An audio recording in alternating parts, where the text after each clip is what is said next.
시장은 청춘과 열정, 젊음을 대표하는 에너지 드링크 아식스와 퍼포먼스로 앞서가다 LG 울트라 기어가 함께합니다. ASL 시즌12 24강 C조 경기로 인사드립니다. 안녕하세요, 이영경입니다. 지난주 24강 첫 주차 경기 A, B조 모두에게 이변이 일어나면서 이번 시즌12 많은 분들의 기대가 더욱더 커지고 있습니다. 과연 이번 주차 24강 경기들에서는 또 어떤 이야기가 여러분을 기다리고 있을지 많은 분들이 기대하고 계실 텐데요. 자, 먼저 C조 경기를 준비하고 있는 선수들 만나서 이야기 나눠보겠습니다. 첫 경기에 나서는 선수는 장윤철 선수와 박재혁 선수입니다. 안녕하세요. 안녕하세요. 안녕하세요. 자, 먼저 장윤철 선수와 인사를 좀 나눠보겠습니다. 안녕하세요. 안녕하세요. 장윤철 선수는 경기를 펼치지 않더라도 ASL이 있는 날이면 많은 분들이 좀 관심을 가져주시는 것 같아요. 느껴지시죠? 그렇죠. 좀 기가 막히게 좀 빗나가더라고요. 네, 오늘은 또 본인 경기를 앞두고 이렇게 경기장에 와주셨습니다. 벌써 10번째 시즌을 맞이하고 계시더라고요. 시간이 많이 흘렀죠? 네, 어쩌다 보니 또 10번이나 했네요. 이번 시즌12는 장윤철 선수에게 좀 어떤 느낌으로 다가오시나요? 일단 지금 좀 위기입니다. 지금 왜냐면 제가 원래 좀 자신감이 많았었거든요. 네. 근데 연습을 하는데 다지더라고요. 그래가지고 좀 약간 자신감이 좀 사라진 상태이긴 해요. 위기인 것 같아요. 게다가 또 아무래도 A, B조에서 좀 예상 밖의 결과들이 장윤철 선수를 약간은 더 부담스럽게 만들 수도 있을 것 같다는 느낌이 드네요. 그쵸. 그 앞에 조에서 저는 절대로 안 떨어질 것 같은 사람을 찝은 거거든요. 근데 또 하필이면 떨어지니까 저도 지금 1티어인데 되게 불안해요. 연습에서도 장윤철 선수의 마음처럼 좀 경기가 잘 안 풀리는 부분들이 있어서 오늘 경기를 앞두고는 살짝 긴장을 좀 하신 것 같습니다. 박재혁 선수와 이번에는 좀 인사를 나눠볼까요? 안녕하세요. 안녕하세요. 시즌 8 이후에 정말 오랜만에 또 경기장을 찾아주셨습니다. 기분이 좀 어떠세요? 좀 낯설고 네, 생각보다 긴장은 크게는 안 되는 것 같아요. 좀 긴장 많이 하고. 네. 장윤철 선수가 지금 약간 위축돼 있는 모습을 보니까 박재혁 선수는 또 어떤 느낌이 드시나요? 원래 윤철이가 자신 있으면서 괜히 이러는 것 같은데. 자신 있는데. 네, 자신은 제가 더 없고 그냥 운이 많이 좋아야 될 것 같아요. 약간 고도의 심리전을 장윤철 선수가 좀 펼치고 있는 게 아닌가라는 느낌을 받으시는 건가요? 윤철이는 원래 좀 약한 척하면서 잘 하니까 안 믿습니다. 안 믿는데요, 장윤철 선수. 안 믿는데요. 다들 안 믿는데요. 네. 제가 거짓말쟁인가 봐요. 반대로 이 A, B조에서 4티어 선수들이 지금 16강에 올라가면서 박재혁 선수에겐 또 약간은 새로운 자극으로 다가오지 않았을까 하는 생각도 들거든요. 박재혁 선수 어떠세요? 근데 크게 막 생각은 안 하는데 생각보다 좀 변수가 많이 일어나서 오늘 일단 준비해온 대로만 그냥 하고 운을 많이 맡겨야 될 것 같아요. 운에. 그래도 A, B조에서 4티어 선수들이 16강에 올라가는 모습을 보면서 박재혁 선수도 이 선수만 이긴다면 나도 충분히 그 자리에 갈 수 있지 않을까라는 좀 희망을 가지셨을 것 같거든요. 어떤 선수와의 경기가 좀 가장 기대가 되는 경기인가요? 일단 제가 테란전을 좀 못해서 영재만 어떻게 이기면은 윤철이 그냥 2승으로 올려 보내줘도 끝에 노려볼만 하지 않을까 생각하고 있습니다. 알겠습니다. 또 그리고 계시는 시나리오가 있는 것 같은데요. 이번에는 에스크 ASL 시간입니다. 장윤철 선수에게 남겨주신 질문인데요. 자, A조에서 조기석 선수, B조에서 도재욱 선수. 다음 피해자는 누구냐고 질문을 올려주셨어요. 사실 진출 가능성이 진짜 높았던 선수들이기 때문에 좀 억울하거나 좀 할 말이 좀 있으실 것 같거든요. 장윤철 선수도. 좀 억울하긴 하죠. 억울하긴 해요. 진짜로. 왜냐면은 누가 100명한테 물어보면 한 95명이 그 선수를 대답할 텐데 저도 그 선수를 당연히 찍은 거고 왜 자꾸 떨어지는지 잘 모르겠어요. 저도. 다음 D조를 또 이어서 예측을 하실 텐데 좀 예측에도 조금 조심스러워지는 부분이 더 많아졌을 것 같아요. D조가 제가 알기로는 그 몽군이 있는 조인 것 같은데 그 조는 아마 짭제동 몽군이 올라갈 것 같아요. 벌써 예측을 해주시는 네. 건가요? 지금 보고 계신 선수들이 살짝 철렁했을 것 같아요. 장윤철 선수의 또 예측력이 어디까지 이어질지도 이번 시즌 좀 기대를 모으고 있습니다. 박재혁 선수의 질문인데요. 박재혁 선수 역시 좀 여성 선수들을 알려주는 콘텐츠를 하고 계시잖아요. 네, 또 여성부 종족 최강전 콘텐츠에도 감독 역할을 하고 계시는데 유독 제자분들이 박재혁 선수를 잘 따른다 이런 이야기가 있더라고요. 제자들을 좀 아우르는 그런 박재혁 선수의 비법이 뭐가 있는지 궁금해 하십니다. 뭐잘 따른다기보다 도와줄 때 좀 성심성의껏 도와주는 편이라서 그래서 조금 의지를 조금 하는 것 같아 보여요. 예.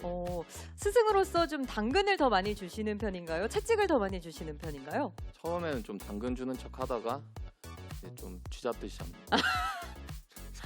또 그런 매력에 또 제자들이 좀 많이 따르는 모습이 있는 것 같네요. 자, 두 선수 이제 24강 경기를 앞두고 마지막 각오를 한 말씀씩 들어보겠습니다. 장윤철 선수 한 말씀 해주시죠. 네, 좀 많이 졌어요. 많이 져가지고 더 열심히 준비해 왔습니다. 여기서 떨어지면 너무 아쉽기 때문에 꼭 올라가겠습니다. 네, 박재혁 선수. 좀 제 나이도 많고 좀 한계를 많이 느끼는데 게임하면서 이번을 계기로 좀 한계를 뚫는 그런 시기가 됐으면 좋겠습니다. 네, 두 선수 24강에서 멋진 대결 기대하겠습니다. 인터뷰 고맙습니다. 자, 이렇게 24강 시조의 첫 경기를 앞두고 있는 장윤철 선수와 박재혁 선수와 함께 이야기 나눠봤습니다. 두 선수 모두 절실함이 조금은 엿볼 수 있는 인터뷰였는데요. 자, 두 번째 경기를 앞두고 있는 선수들도 만나봐야겠죠. 정영재 선수와 진영화 선수 만나보겠습니다. 안녕하세요.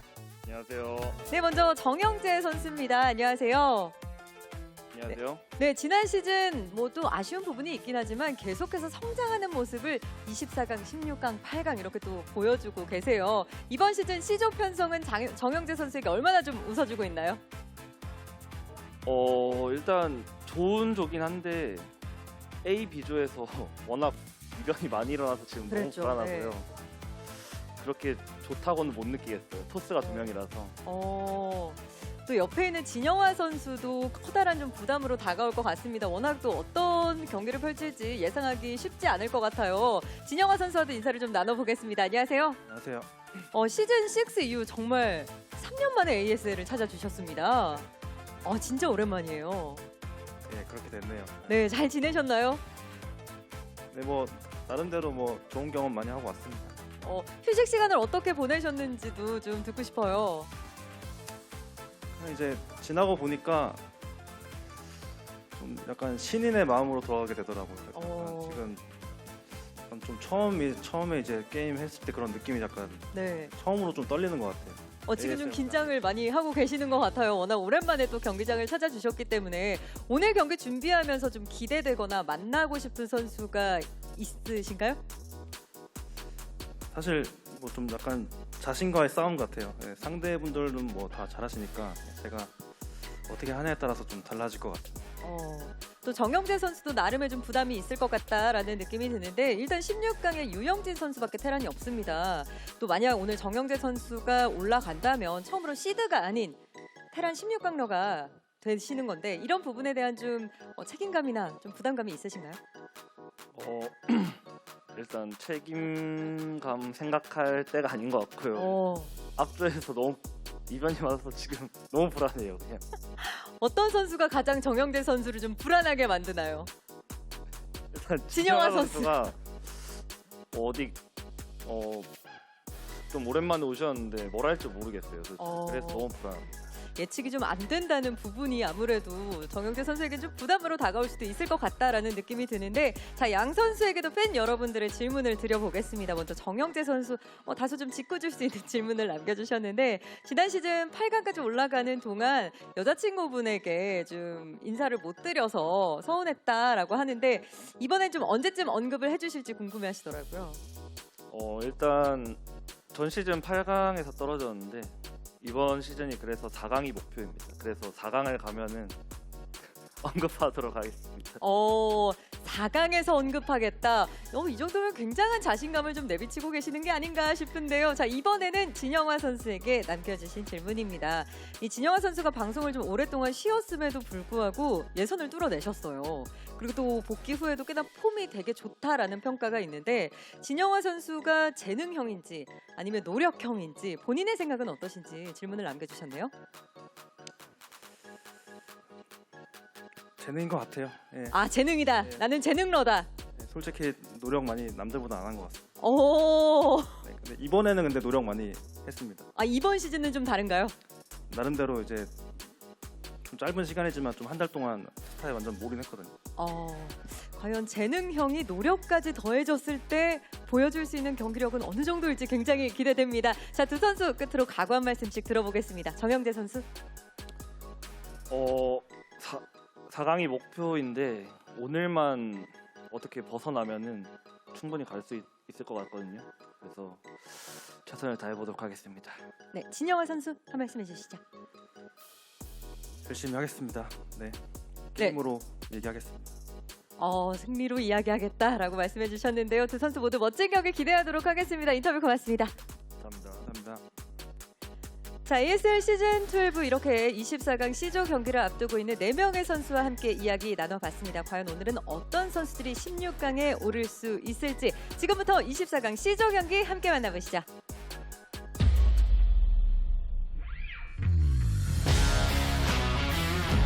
What is up, everybody? It's time to go into Group C of the GSL code. What am I talking about? It's ASL. Tastosis is off to a terrible start. That's okay. No. Oh man, tasteless. ASL not code anything. No. Sorry, guys. There's only one code here, and it is code red. Shit. Code alert. Tasteless is out of control. He doesn't know where he is Oh or my what we're God. casting. No. Oh man. All right. All right. Group C, Tastosis. Yes. Okay, so this group, let's be honest, Tasteless. The first two groups, we had a few good games, but overall, a little bit weak, right?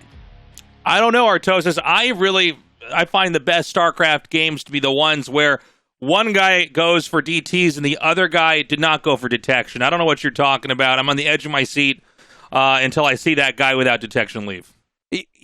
Okay, while I concede to you that was a fantastic game, I would like to offer up the pool against the bunker that got up, but then the SCV's going back to mine against 8lings. You know, that might be a little bit better, Tastosis. That was, it's so funny because sometimes StarCraft games can be so incredibly good and so one of a kind, and then, you get games like that.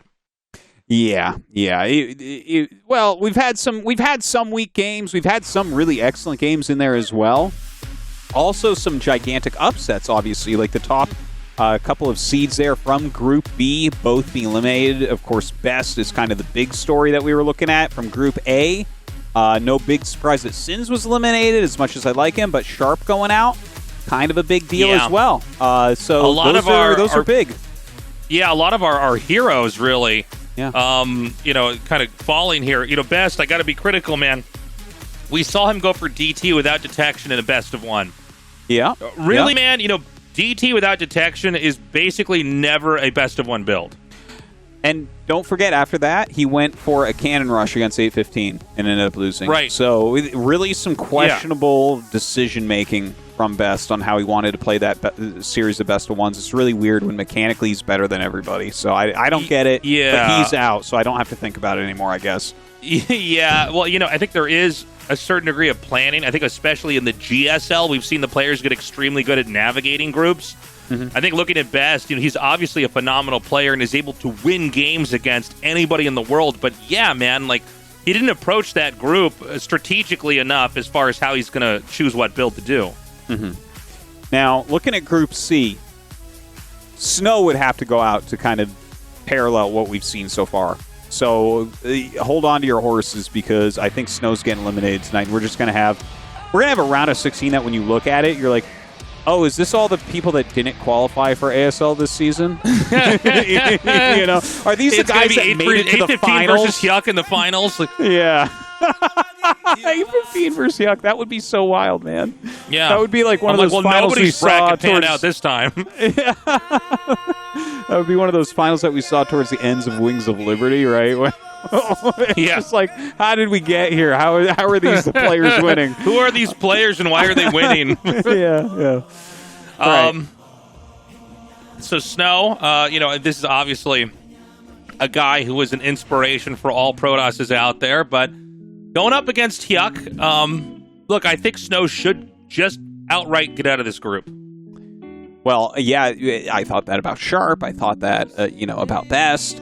So I'm not buying that anymore, Tastosis. I'm done with that. That's a fool's errand. I'm going to tell you this. Hyuk has been laddering pretty crazily. Like, he is very active. He has a lot of accounts. He's super highly ranked. He's in very good shape. So, I mean, it's best to one. We could see that upset here once again. All the tier 1s have died to the tier 4s so far. No, man, you gotta believe Artosis. Come on, dude. I mean, look, I think, honestly, in this group especially, with the rest of the players that are here, I don't think Snow... First of all, Snow doesn't seem to do DT builds without detection, for one. So if he gets into PvP, he won't fall that way. But Snow doesn't die to Terrence. I think JYJ is easily second best in this group, and I think Hyuk... I don't know, man. I'm thinking Snow just skates out of this group. Okay. Well, I mean, I hope so. I want to have some players advance that I'm used to having in, like, the top 8, the top 4, etc. But let's not underestimate Hyuk. This is going to be on Eclipse, best of 1. And I think he has a shot. But, of course, I mean, it's my job, literally, as a commentator, to tell you guys that Snow is favored. All right, guys, let's get hype. We're going to go into Game 1 of Group C. Snow versus Hyuk. Let's do this.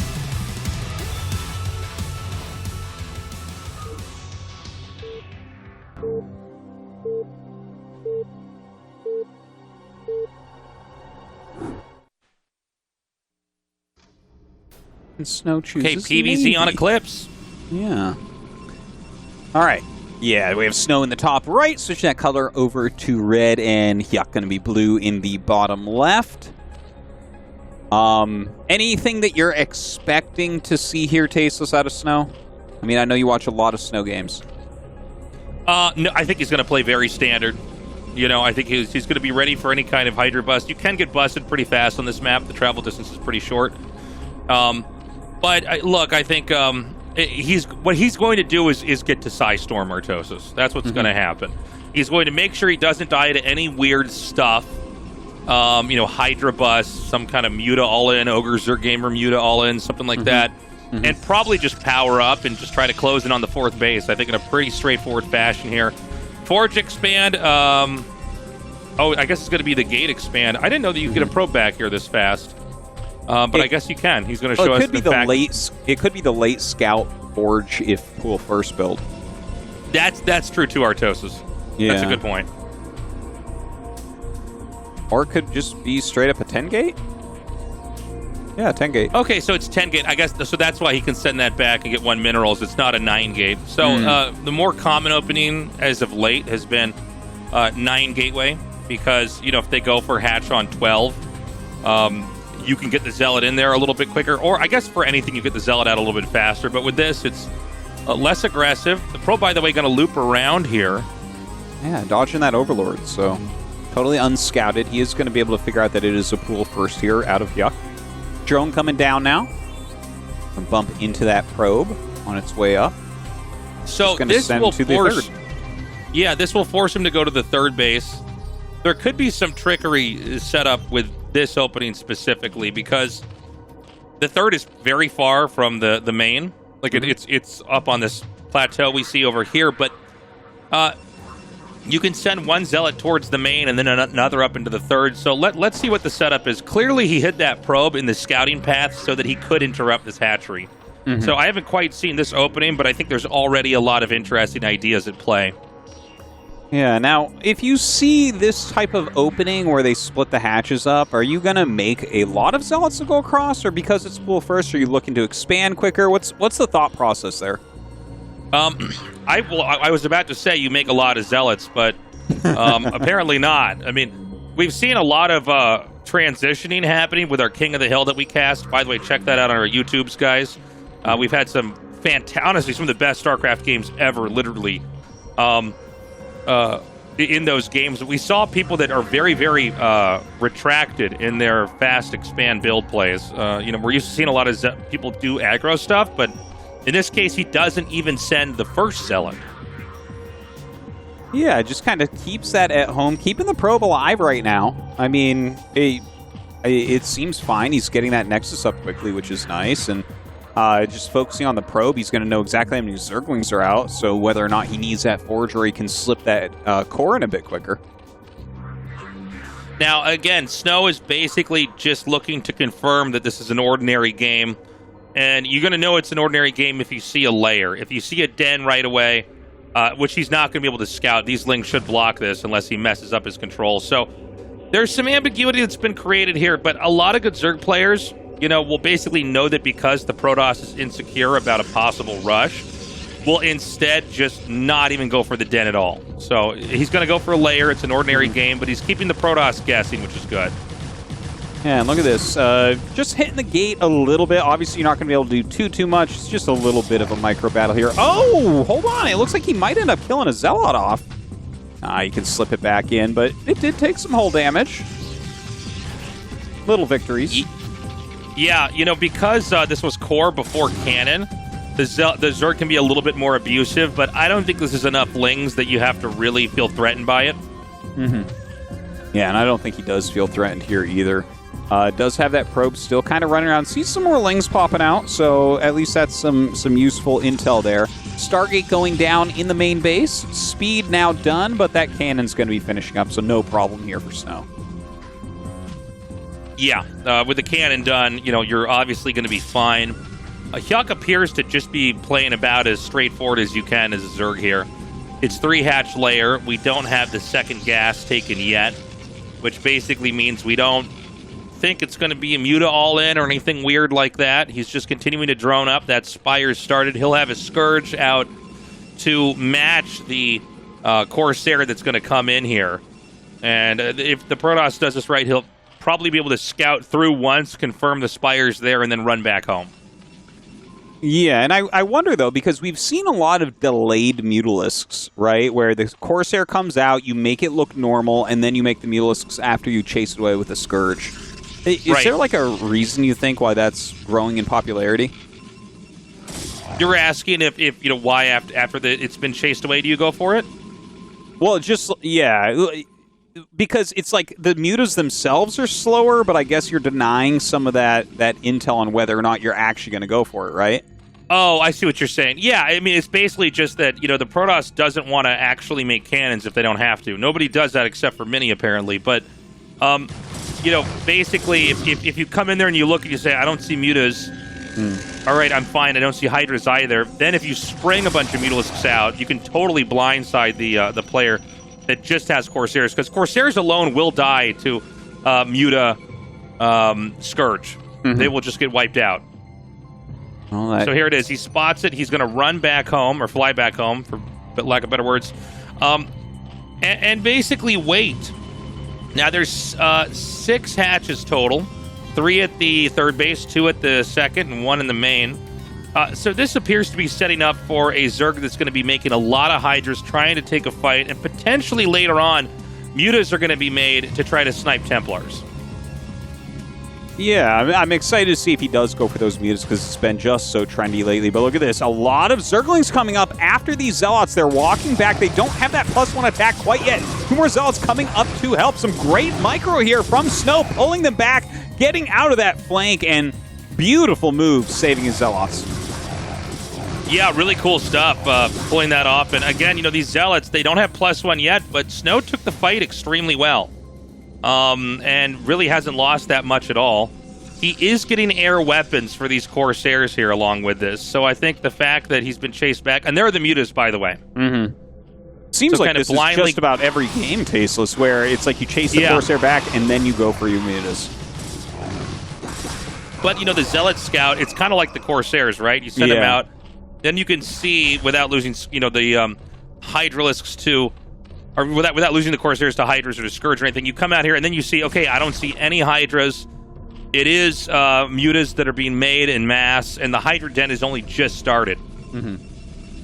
Well, a good amount of Corsairs actually already out, like 4 or 5 with that +1 on the way. Extra cannons being made. The Speed Zealots coming back. He did delay those mutas from being able to attack right away. Let's see what Hyuk can get done. Yeah, Hyuk is just outside the natural here. This is a really good spot for Zerg to try to hit in this area because it's kind of hard to get cannons back here early on. And so he's going to take out a decent number of probes. Definitely a frustrating moment here. The DT comes up. He's going to get, about 3 kills and back up. Good play there. Yeah, that's pretty excellent to save that Dark Templar as well. So really like that move from Snow, continuing to make his Corsairs.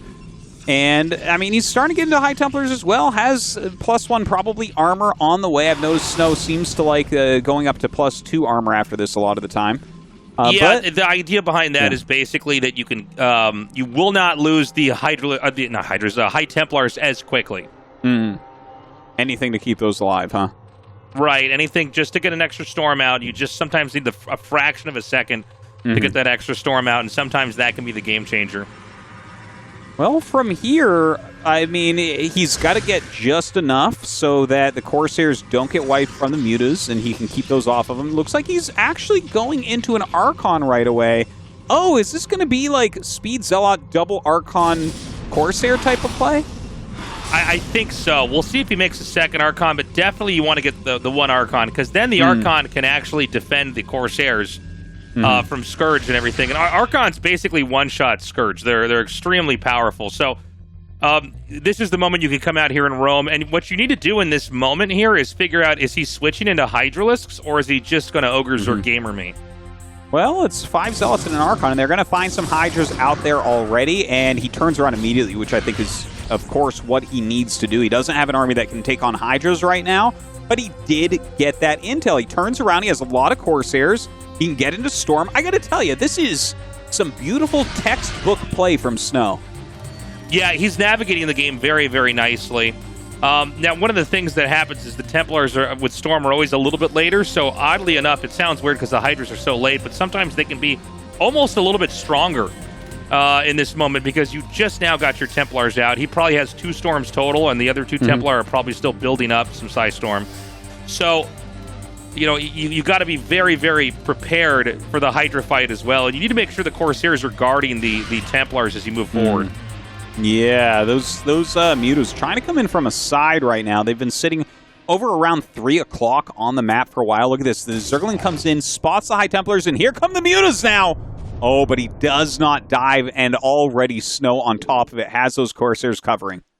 Or not. No armor on the mutas here. This snipe is going to be huge, Artosis. Oh! And there it is. 2 amazing snipes. And the mutas are going to get away, but basically Protoss can't engage now. Yeah, this does not look so hot. That's weird, because he saw the mutas, and then he just kept going, as if he didn't realize that High Templars are slower than Speed Zealots. Shouldn't you slow your army down a little bit there so the High Templars are a bit closer? 1,000%. Yeah, I mean, that's what you need to do. You basically need to make sure the Corsairs are over the Templars. That's the must there. Now, Protoss is actually attacking down here, and the Lurkers are quite out of position. I guess he's going to set up a contain here. This is looking pretty dicey for the Protoss. If the Zerg gets this contain up and can shut down the third base, it's just going to be an extremely difficult position to play from. So the Lurkers are going to burrow here, and he's looking for the Obs. He wants to snipe the Obs if it comes forward here. And try to build this into a dramatic Lurker contain.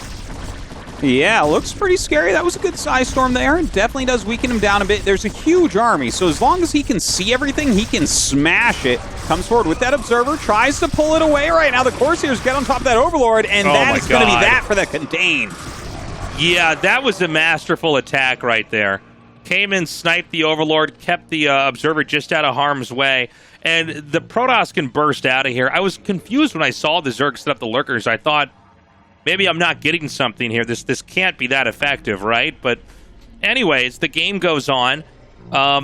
we've got the third base coming up here, which is kind of the final piece of the puzzle here for Protoss to basically be out of mid-game and into the late game here, where both sides are extremely strong. The Hydras are going to be coming forward here, and if Protoss can set up defensively well, the Storms are going to be extremely strong in this bottleneck position. Yeah, a lot of good storms already going off. The Zealots coming in from both flanks. The High Templar moves forward. That storm right there. Tons of damage. Another beautiful one there on the bottom as well, but he does have to turn around. Hyuk's macro this game is no joke. Yeah, Hyuk's macro is pretty insane. The Corsair is going to come over here and hit those Overlords. What needs to happen right now is Snow cannot, for a second, pick up his production. Now, the 2 High Templars have been sniped. You can't let that happen too many more times, or the Zerg will simply overpower you in this position. Well, let's see if he can kind of hold on. He's lost several High Templars. The Corsairs are flying around, supply blocking Hyuk. He's at 110 of 110 right now. Here we go, another little push in. Psystorm helps to push it back, but Hyuk falls back here with some lurkers continuing to push forward. Not a lot of storms. Yeah, you need to have the Templars somewhere much safer than this. I don't know how many cannons are on this high ground. The Observer hasn't shown us, but I hope for Snow's sake it's actually a lot, because otherwise there's just no way to get in here. Look at the lurker down there below those Hydras. You can't quite touch it. And it's doing so much additional work right now in helping defend. Oh, this is looking a little bit dicey as those walk forward. Oh my god, almost storms his own units there. Gets the probes by, actually. Only 2 die. Ooh, not bad, That was crazy. not bad. That was wild. Yeah, now we have the Corsairs almost do a massive supply block there. Hyuk just microing out of the way, but look at these supplies, Tastosis. 116 to 108. I'm afraid for Snow. Yeah, it's almost even, but the position is clearly advantageous for the Zerg here. He needs to get some more High Templars out here, and he needs to be very careful with how he engages this. This contain cuts off the entire top left corner of the map. Very good storm there. Ooh, another great storm. Yeah, and he does have a decent amount of cannons up there. He does have double forge spinning and 3 gas. So I think Snow still has a decent shot here, right? It's not like we have Hive Tech or anything coming out of Hyuk. Right, no, I mean, well, basically, Hyuk has locked into layer tech for a while here. He's basically trying to take a fight. Keep in mind, I mean, the Protoss eventually, not now, but eventually will need to take a 4th base. And if you can keep this pressure so high over on this part of the map, sometimes the Protoss just dries up. Eventually that Natural's going to mine out, and there's not going to be any easy way to get resources. You're going to be on 1 base, which just isn't enough. You need to have at least 2 bases mining at any given point in time in a PvZ. Yeah, really, in any matchup, like 2 bases is the minimum. That's 1 true. base is where you just can't produce a single thing. But look at this. Hyuk coming up from a different angle there. Doesn't really find any damage. Eats some storms with those Hydras, but pulls back. The unrelenting macro here doing a fantastic job. But look at this DT. This is sick. And this is all the work that Snow set up while this all was going on this side of the map. He basically created an opening, and this could be fatal for Hyuk. There's not a high likelihood Hyuk is just going to be looking, especially when you're using only Hydras. You have to micro so much. It's possible every single drone is just going to be killed. 7 kills already. I think it could go up to 12 before it's done. Yeah, that is massive amounts of damage. Look at that. 10 drones already. He's going to get every drone at the base. 13 kills. And, it's funny. We saw those Corsairs fly over it. We both did, and everybody watched it at home. But we didn't really mention anything about it because there was so much else going on. And I don't think Hyuk thought much of it either. Now the push is going to come in here, and basically all Snow has to do is hold. Yeah, is he going to be able to hold out of Psystorms now? He does have 2/2 upgrades, but he's down to almost pure Dragoon, which gets very difficult to fight with. The Lurkers come forward, but actually not that far forward, not really getting any damage done on these goons. He's got 1 more Templar. I think there's just enough Dragoons that he's okay. By the way, all the drones were killed off up here. He's going to go for the hatchery now. That should, I think, be the game. Right? Yeah, I think so. I mean, he's going to kill that hatch. And, yeah. No, you can't win from here as Hyuk. There's no way. And the fact that Snow during this got 2/2, which I think not enough Protoss players get into that double forge in these types of situations. But now his army is just going to massively outscale the lower economy Hydra Lurker of Hyuk.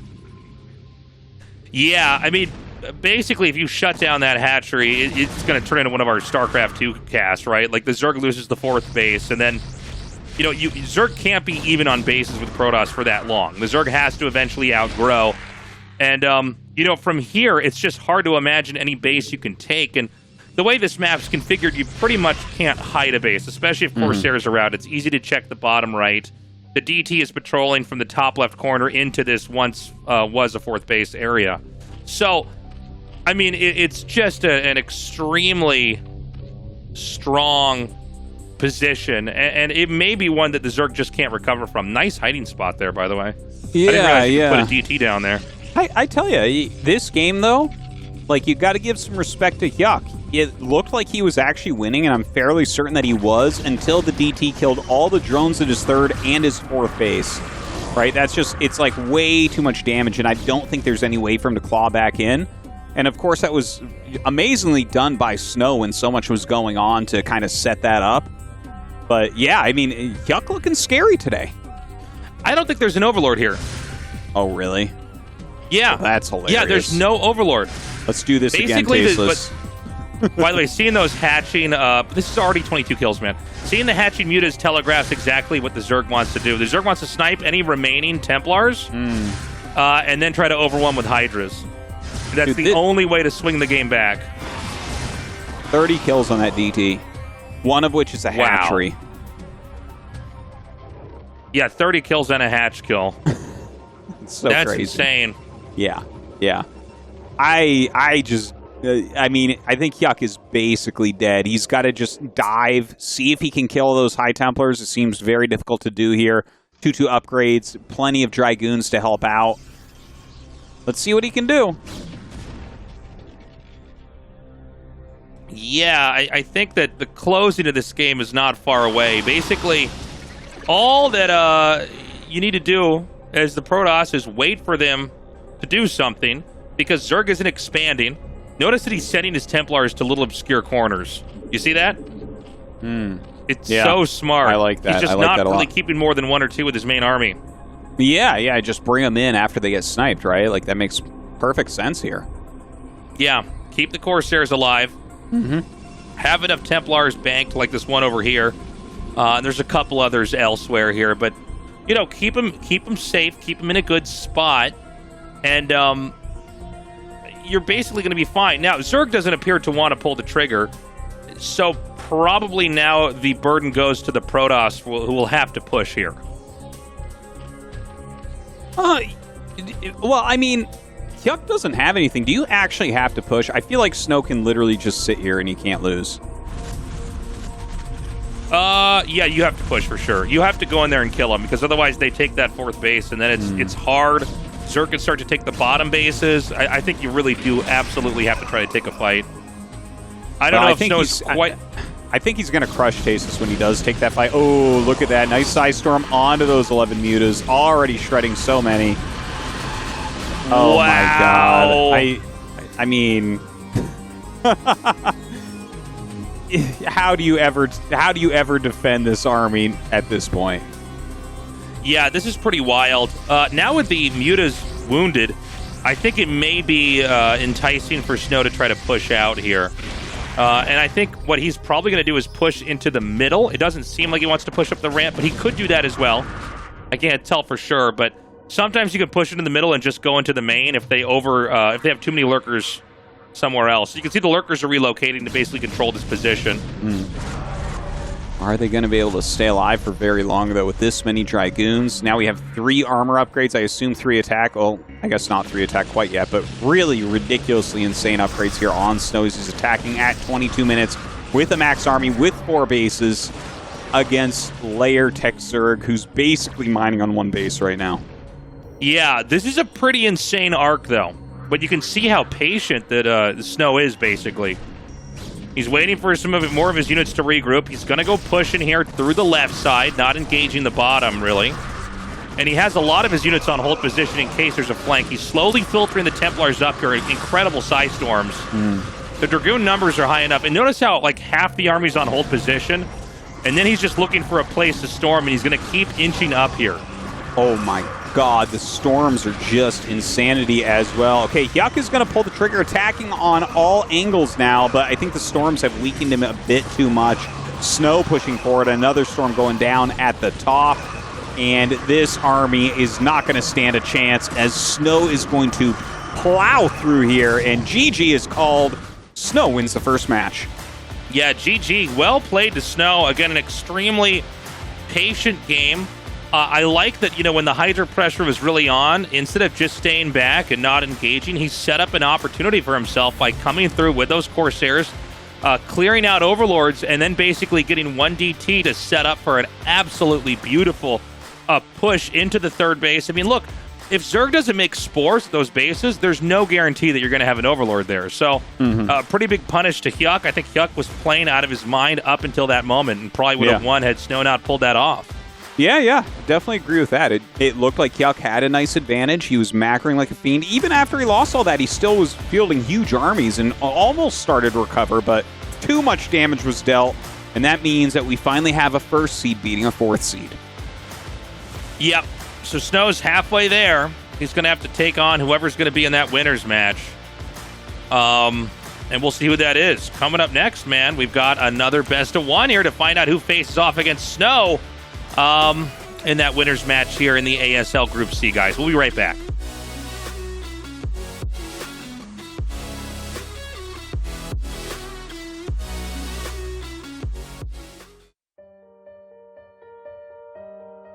디자인하면서 가장 중요하게 생각했던 부분은 울트라 기어의 차별화된 브랜드 메시지를 잘 나타내는 것입니다. 신과 영웅들의 최강의 무기들을 검토하였습니다. 그중 니케의 승리의 날개를 모티브로 지금의 울트라 기어의 로고가 탄생하게 되었습니다. 울트라 기어의 이니셜인 U와 G를 비상하는 날개의 형상으로 레드 색상을 사용하여 강력한 에너지와 힘을 나타내었습니다. 울트라 기어는 최상의 퍼포먼스로 진정한 게임의 즐거움, 승리의 기쁨을 여러분께 선사할 것입니다.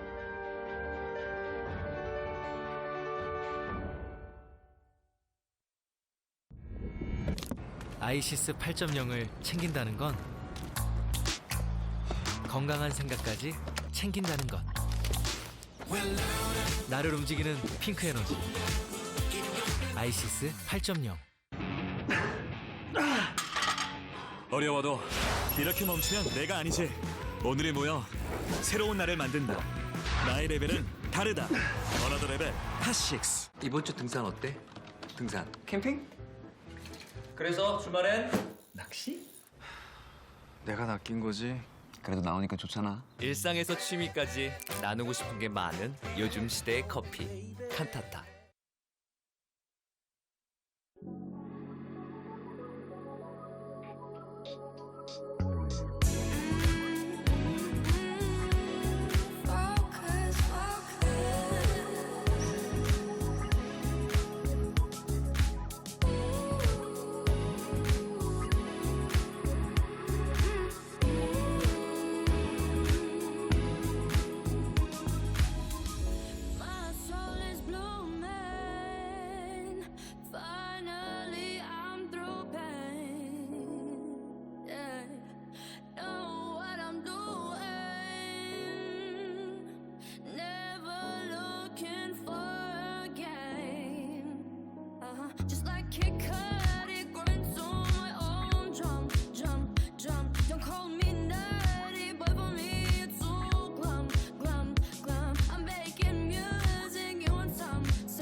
Guys, welcome back. And a big thank you to everyone who has supported us on the ASL Patreon. That's patreon.com/ASL English.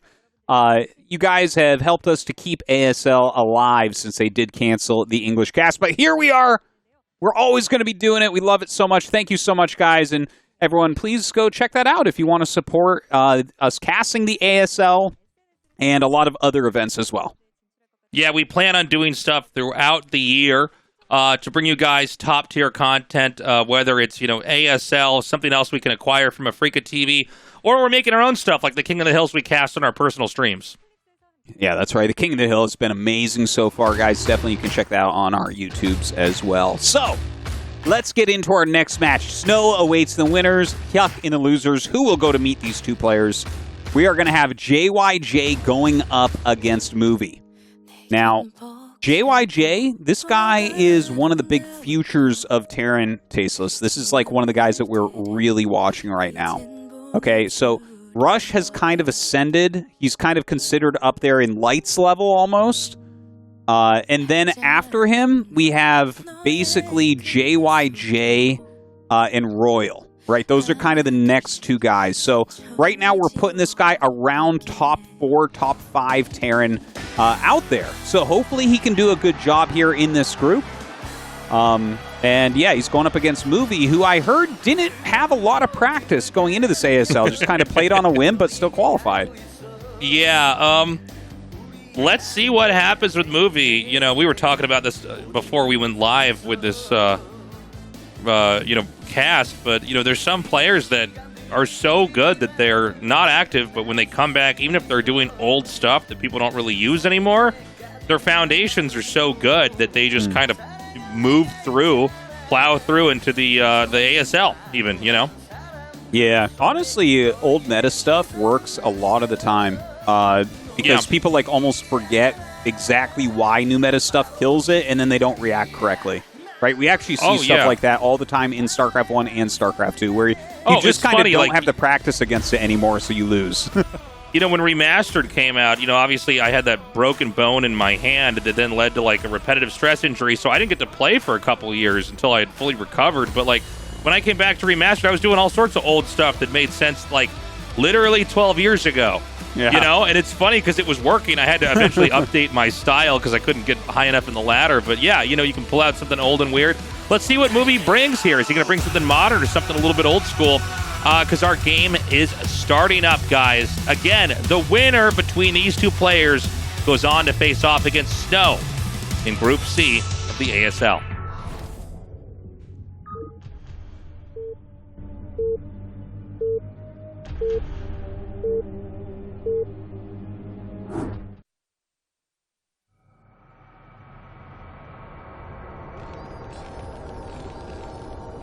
So in the top right, we have JYJ. And in the bottom left, we have Movie. Of course, Eclipse. This is the map where Protoss gets to decide how much of the early game they want to dictate. So if we see a probe leave very soon here, then that means that Movie wants to dictate a lot. But the thing is, you don't have to. Like, you can just play a normal opener on the map. It's much more common to make a proxy gate or at least steal the gas to the point where for the first, 4 months of this map being in the map pool or so, or maybe even longer, I think I played one game Tasteless where people didn't steal my gas, and it actually confused me. No, it's so funny. Like when this map first came out, it was literally only proxy gate every game PvP. Well, and now almost nobody does it. Yeah, it's much less proxy gates now. Well, people have gotten so good against it because it's been around for a while. People have gotten very used to it. But it does look like it's still going to be a gas steal, which I think is always a good choice. There's almost not a reason not to gas steal, right? Just take it. It slows down the Protoss build a little bit, but it dictates so heavily what Terran can do in the early game. Yeah, and I mean, there's really no reason to not go for this. I mean, honestly, whenever there's a 1v1 map, like a 2-player map is what I mean to say, I always do the gas steal, right? Or some form of it, whether it's pylon and main or proxy or what, because it's so strong. Yeah. It is so crazy how much control you get over the game. Now, Terran can play through it, but what's nice is it really chops out a huge amount of possible choices that the Terran player can make, right? I mean, the Protoss player knows when the gas is going to be taken, and so they can kind of try to play around that. And it's definitely just a good way to approach the game. Now, the SCV's killed a probe. That's a little bit of a mistake there by Movie. You really want to keep that alive. Yeah. Because you need to figure out if he's making 2 barracks or is he going to make a command center. Because those minerals, they have to be spent somewhere. Yeah, that's kind of a massive mistake there. And it looks like Movie's just going to make Nexus, which actually, in my opinion, this is the best follow-up to an offensive gas with a gate in your main. If you just make a Nexus, that's perfect, right? Like, to the point where actually a lot of Terrans, when they get offensive gas, will rush across the map in an offensive engineering bay. Because otherwise, it's like the Protoss build order is actually normal, right? This is like what we see here, it's basically a normal opener for Protoss overall. But looks like JYJ is going to counter that with his own fast expansion here as well. So, I mean, it's shaping up to be a pretty decent game. Yeah, I mean, it's basically going to be one where Movie's going to have a lot of wiggle room to start things off. I mean, he can pretty much make this work. Terran is going to try to take this command center, and I don't see a bunker out here. You need to be a little bit careful because it's very easy in this moment for the Protoss to just slow drip Zealots across the map and basically fight the Marines and maybe even kill the SCV that's making the command center. Yeah, I think he'll probably make the 4th Marine right away and then probably come down and make a bunker, right? If you have 4 Marines, the Zealot has to turn around. You kind of have to wait for his friend to come up and help. It looks like 3 Marines and very well spread. So look at that. That's very cute. You never actually see Terrans do this. And this actually, Tastosis, I just got chills from that. Because that is a very stylistic move. I have never seen exactly that. And you can see JYJ just growing as a player, right? He's like, okay, this is the thing I do right here. And that was novel. He pushed his Zealot back immediately. He got decent damage on it. I like it a lot. Yeah, and the Zealots are going to be coming back here, and you got to be careful with Protoss when you're fighting Marines with Zealots, because once they get to a certain number, your Zealots die very fast. Before that, Marines are terrible. Yeah, it's like in smaller numbers, Zealots super duper dominate, but once you get up, if you have some decent micro, you can actually start to shred those Zealots pretty quickly. And look at this, gets on top and even blocks with the SCV. This is so hilarious. I've literally never seen a game on Eclipse that looks like this. Well, did he make a mistake here? I mean, he's running behind, and it's not hard for the Protoss to pull these away. And it's going to be an execution now. These Marines are going to be massacred. You know, if you end up killing 4 or 5 probes with that, it's amazing. But he killed 2 probes with an SCV and 5 Marines, and now he has to remake at least a couple Marines at home. So at the end of the day, I think the final execution there was quite weak, but the idea itself was super cool. You know, I do wonder if it would have been worth it to bring, like, 10 SCVs with that and just try to get a bunker up there and take a fight. You know what I'm saying? I know that you already have an extra command center, but, like, from my perspective as a Protoss player, I'm like, no, that would really mess me up. You wouldn't... Because, you know, you don't have... With one Dragoon that really can't do anything if there's a ton of SCVs and Marines, like... It's not very strong, but anyways, just kind of food for thought there. Let's see if it's going to be a Robo support bay or if he's going to go into just observers. Well, there's the support bay. We're going to be going directly into Reaver from here, which, of course, that's like a great way to play it. I think it's almost always correct after these kind of weird early games to get into that Robo, but it looks like JYJ has a pretty solid... opening against this, right? He's already got his armory finishing right now at 6 minutes and has an eBay on the way, so he should be safe. He should... I can't imagine the Reaver really doing damage, but the Reaver doesn't have to do damage. This isn't 1999. Yeah. You're right. It doesn't have to do damage. It basically just needs to be in the game. I mean, the current... thought in PvT on this map is that speed shuttles are extremely strong. I think if this map wasn't in the map pool for tournaments and in ladder, and I don't know when we're going to have new maps in ladder. That's something I'm still waiting to see with Blizzard here. You and the whole world, Tastosis. Yeah, it's getting a little bit weird here. I'm actually ready to welcome Fighting Spirit back into my heart, honestly. I know, me too. We spent so much time shitting on Fighting Spirit, but honestly, like I'll take Circuit Breakers right now, okay? But because this map's been in the map pool for so long, it has allowed Protosses to really map out this mass shuttle play, which I think there's a real chance Movie's going to be playing that. That being said, We do know that Movie was basically inactive with the exception of a few hours before this the qualifiers for this tournament started. And the Speed Shuttle Reaver is an extremely modern way to play the game. Yeah. But if he does go for that super modern approach, this would be the kind of opening that you'd have to try to pull it off. And he comes in, going to be pushed back immediately here. JYJ seems to have a very good idea of what's going on. He's laid some beautiful mines around the map. He's got great defense. He's has mines in his main base as well. As soon as you see a Terran lay a few mines in their main base this early on, like, the Reaver is really not something they're going to be scared of anymore. So, I mean, honestly, Tastosis, look at this. Both sides look quite healthy. Yeah, this is sizing up to be a pretty good game. I mean, both sides are playing very well. I don't think there's an opening here for the Reaver to drop.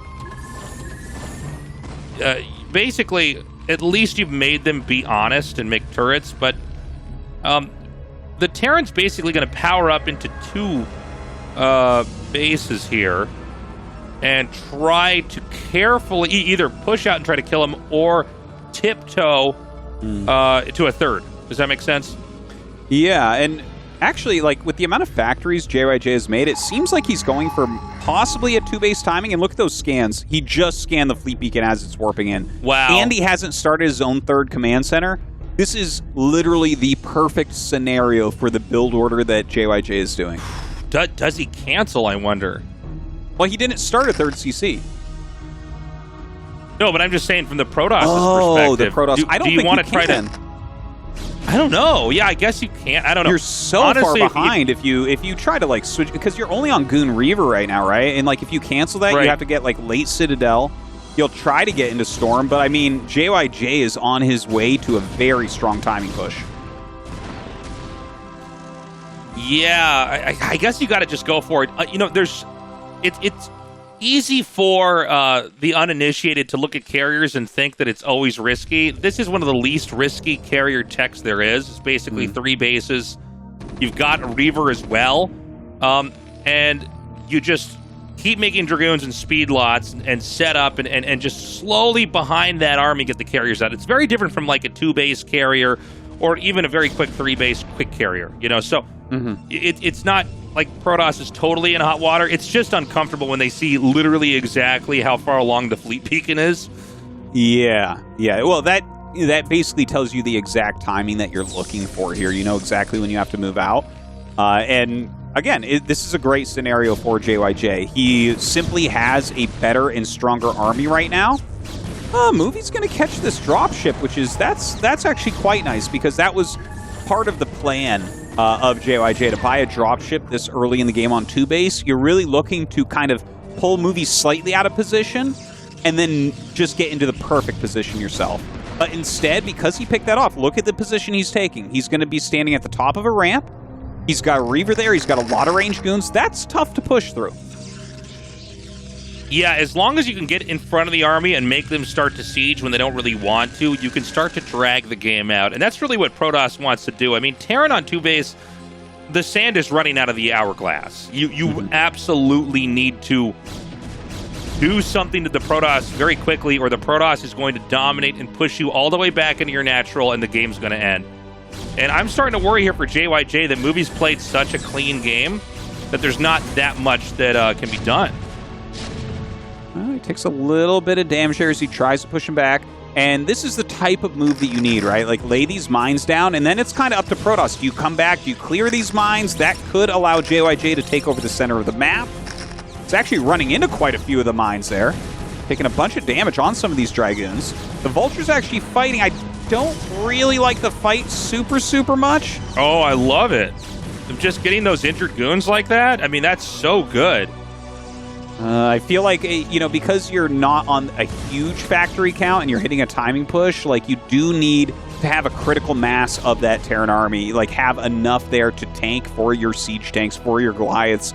But let's see here. Movie's a bit out of position. He's actually taking a 4th base against a 2-base Terran, which I feel like is a little bit overkill here.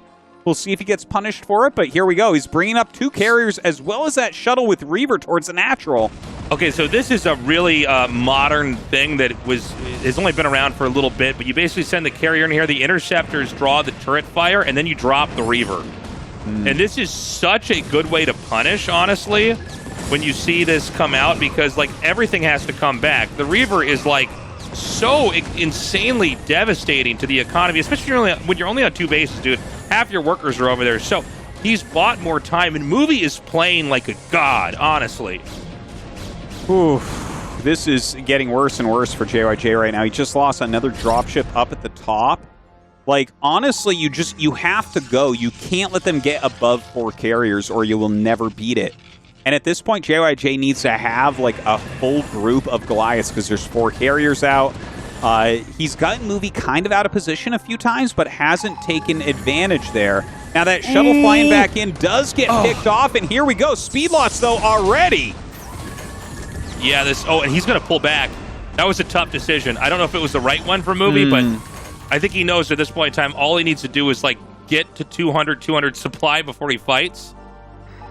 Well, he's just about there, and he has those speedlots. Like, he was on top of a ramp, and his zealots were right next to the siege tanks, all sieging and clump in the front. I think it was a mistake to pull back. I think he could have had a good engagement there. Because, again, this is not that many facts. You can't really replace this as Terran. Well, the Terran's now going to get in here and plug up the...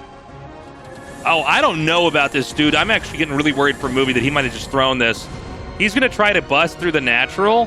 Now, there is stuff to defend here, but there's nowhere to hide gateways on the map, right? So, like, if Terran just gets in your main, you can't make anything, right? Yeah. No, it can become pretty gross. You've got to hold your main base, I think. And look at Movie just kind of throw away all of his zealots. His zealots just ran into mines relentlessly. And with, like, only goons left, you're not going to be able to kill that main base, I would say. In the meantime, he's losing his natural. The third base going to be under attack. Yeah, and there's only, I think, 6 carriers total in this game. They're the other 2. I mean, if he can kill all the Goliaths, maybe. But I think, actually, we just saw the Protoss throw here. I think Movie is toast. Yeah. Wow. I think so, too. It's just like, I think he should have taken the first engagement in the middle, and then he should have just waited, like you said, like max out and attack, move into it. But instead, he ran around, ran through spider mines for a counterattack that didn't matter because it's 2 base. It's like if you hold the push, you win because he's on 2 base. So to go and try to kill him instead of just hold the push, I mean, I'm not super impressed by that, right? Like, this game could have been his, I think. Yeah, I mean, there's not enough interceptors. So look at these puny little interceptors. Look at how sad they are. Yeah. Just getting massacred. I mean, it's crazy because I think Movie literally played the game that he could have won until he just did an attack into that army. Even if you break it down to about half, all you need to do is have a few more carriers come out and remake stuff, and Terran's going to dry up. But JYJ has played an extremely good 2-base game, and this is basically over. A sad moment here for Movie. Yeah, it is. I think he probably wasn't expecting too much going up against JYJ, but you know, I think that this game he did throw, like you said. Like, it wasn't a great move, and now he's lost all his bases, and he does have a good carrier count, but I mean, how could that be enough? Yeah, I mean, it's too bad. Now, there's a couple more Dragoons. Let's see. I don't know what the Goliath count is at exactly, but when we click on these carriers, I just don't see a lot of interceptors in there. Yeah, no, there's almost nothing. He can't do it. This game most definitely over. Does look like JYJ is going to go up to play against Snow. Yeah, this game's over. Props to JYJ. Of course, nobody's been eliminated yet. Nobody is moving on, but we're going to have another PDT here. Snow JYJ, I think we can all be excited for that. Oh, GG. yeah. No, that's going to be a great match, no doubt about it. JYJ with that victory over Movie. But, yeah, I mean, Movie didn't look bad for a lot of that game. Some faulty decision-making there at the end for sure. Not like, I think he was misreading his win conditions, certainly. But do you think he has any chance to come back in this group? Yeah, I do. Yeah? I think he can do it. I think the issue is just, I don't know. I mean, he played that almost as if it was Protoss on 5 bases and Terran on 3. You know what I'm talking about? Yeah, where you absolutely run around the army and then you hit the 3rd base. Yeah. And then you were making gateways in another main, but he just handled it wrong. In that situation, you have to eventually try to fight that big army, and if you kill it, you've won. And I think he could have killed it, or at least killed it close enough that this would have been a closer match.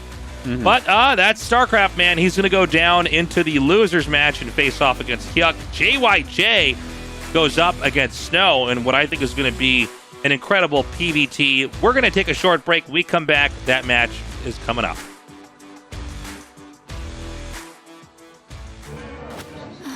힘들어도 어려워도 이렇게 멈추면 내가 아니지. 오늘이 보여. 새로운 나를 만든다. 나의 레벨은 다르다. 어나더 레벨 핫6. 울트라 기어로 선명하게 이긴다. LG 울트라 기어 게이밍 모니터. 숙취 요즘 누가 저렇게 깨니? 맨날 똑같은 거, 맛없는 거. 깨. 이제 탄산으로 깨. 숙취 해소의 새로운 기준. 가스강. 환도 역시 가스강이 대세. 양념 툭툭. 올리브유 또르르. 우와. 그리고 제로. 너무 좋다. 맛은 배로, 칼로리는 제로. 칠성사이다 제로.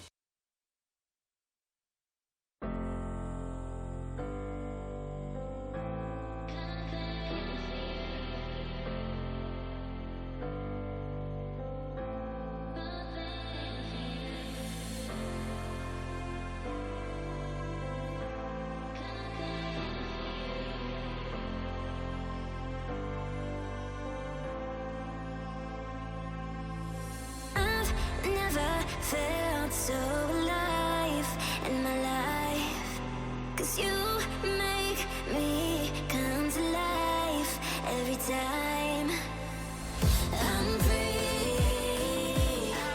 Oh, and I'm loving all that you do. Can't you see? I'm crashing into you.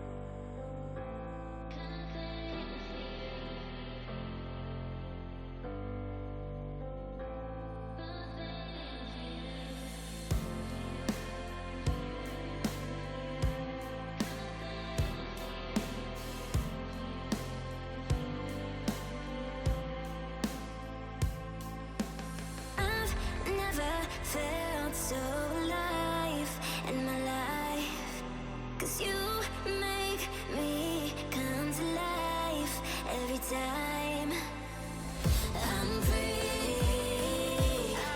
Oh, and I'm loving all that you do. Can't you see? I'm crashing into you.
every day, but then you just walked away. It's silent, silent and gray. Yesterday and tomorrow, now I feel sad and strange. I was here every day, but then you just walked away. It's silent, silent and gray. Silent, silent, silent and gray. Silent, silent, silent and gray. Silent, silent, silent and gray. Silent.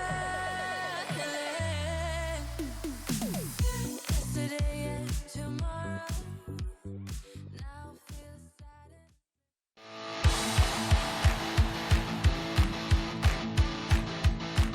Welcome back to Group C, guys. This is going to be a great PvT. I'm super hyped. I do think Snow is the clear favorite. Snow eats Terran. Snow is like one of the greatest PvTers of all time in this 23-year-old game that, Protoss has beaten up on Terran quite a bit. Snow does it like nobody else. Yeah, he's pretty phenomenal at it. And honestly, the map that we're going to be playing on here with the Lemon Veto and the Revolver Veto is Ascension. And Ascension is one of the stronger carrier maps. It's a really great Reaver map. It's a really great Nexus First map. These are all things that Snow excels at. Right. But I think JYJ does have a chance. I think, it's not out of the question that he could win here. I'm mostly interested in seeing what exactly we're going to see Snow do as far as openings go. JYJ, I think he kind of squeaked through there on the back of Movie's mistakes, but it's a new game, a different opponent. Let's see what happens. Game 3 starts now.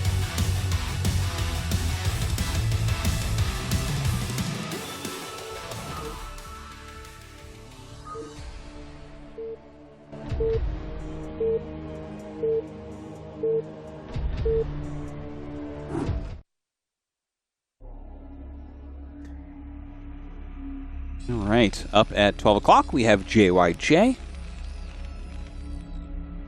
And in the bottom right, we have Snow. Yeah, I mean, I think that Snow will go Nexus first. You don't have to, right? But it is a very good map for Nexus first. It's pretty damn hard to rush. At the same time, because of the way the map is, like a lot of Terrans do prefer to try to go gasless here.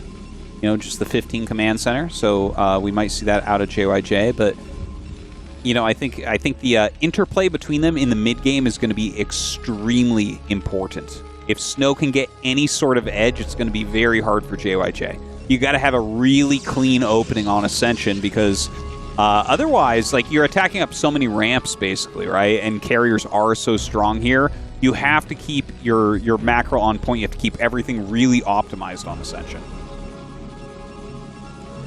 Yeah, it's made for some very cool late games, especially this map. I've really enjoyed seeing it. I'm curious if it's going to be in the latter season or not, and whenever that actually comes. We don't know when that's actually going to happen here. It's not Plasma or the other master we've been playing for 6 months, Tastosis, so probably not. I would trust me, Artosis, I did not know Plasma was in the pool the entire time. I X'd that out and never thought about it again.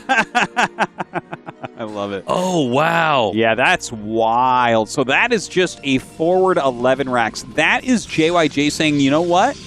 I agree with Artosis. I think he's going to go Nexus first. But guess what, Tastosis? He's not going Nexus first. He's not going Nexus first. Yeah, so we need that Law and Order beat, that dun-dun. Yeah. Now, if Snow makes a Zealot and insta-sends it, that's going to be bad news bears here for JYJ, let me tell you. Yeah. Oh, man, I'm just like, my eyes are glued, Tasteless, to see if this occurs. Well, I mean, he just made a Zealot. Oh, no. Yeah.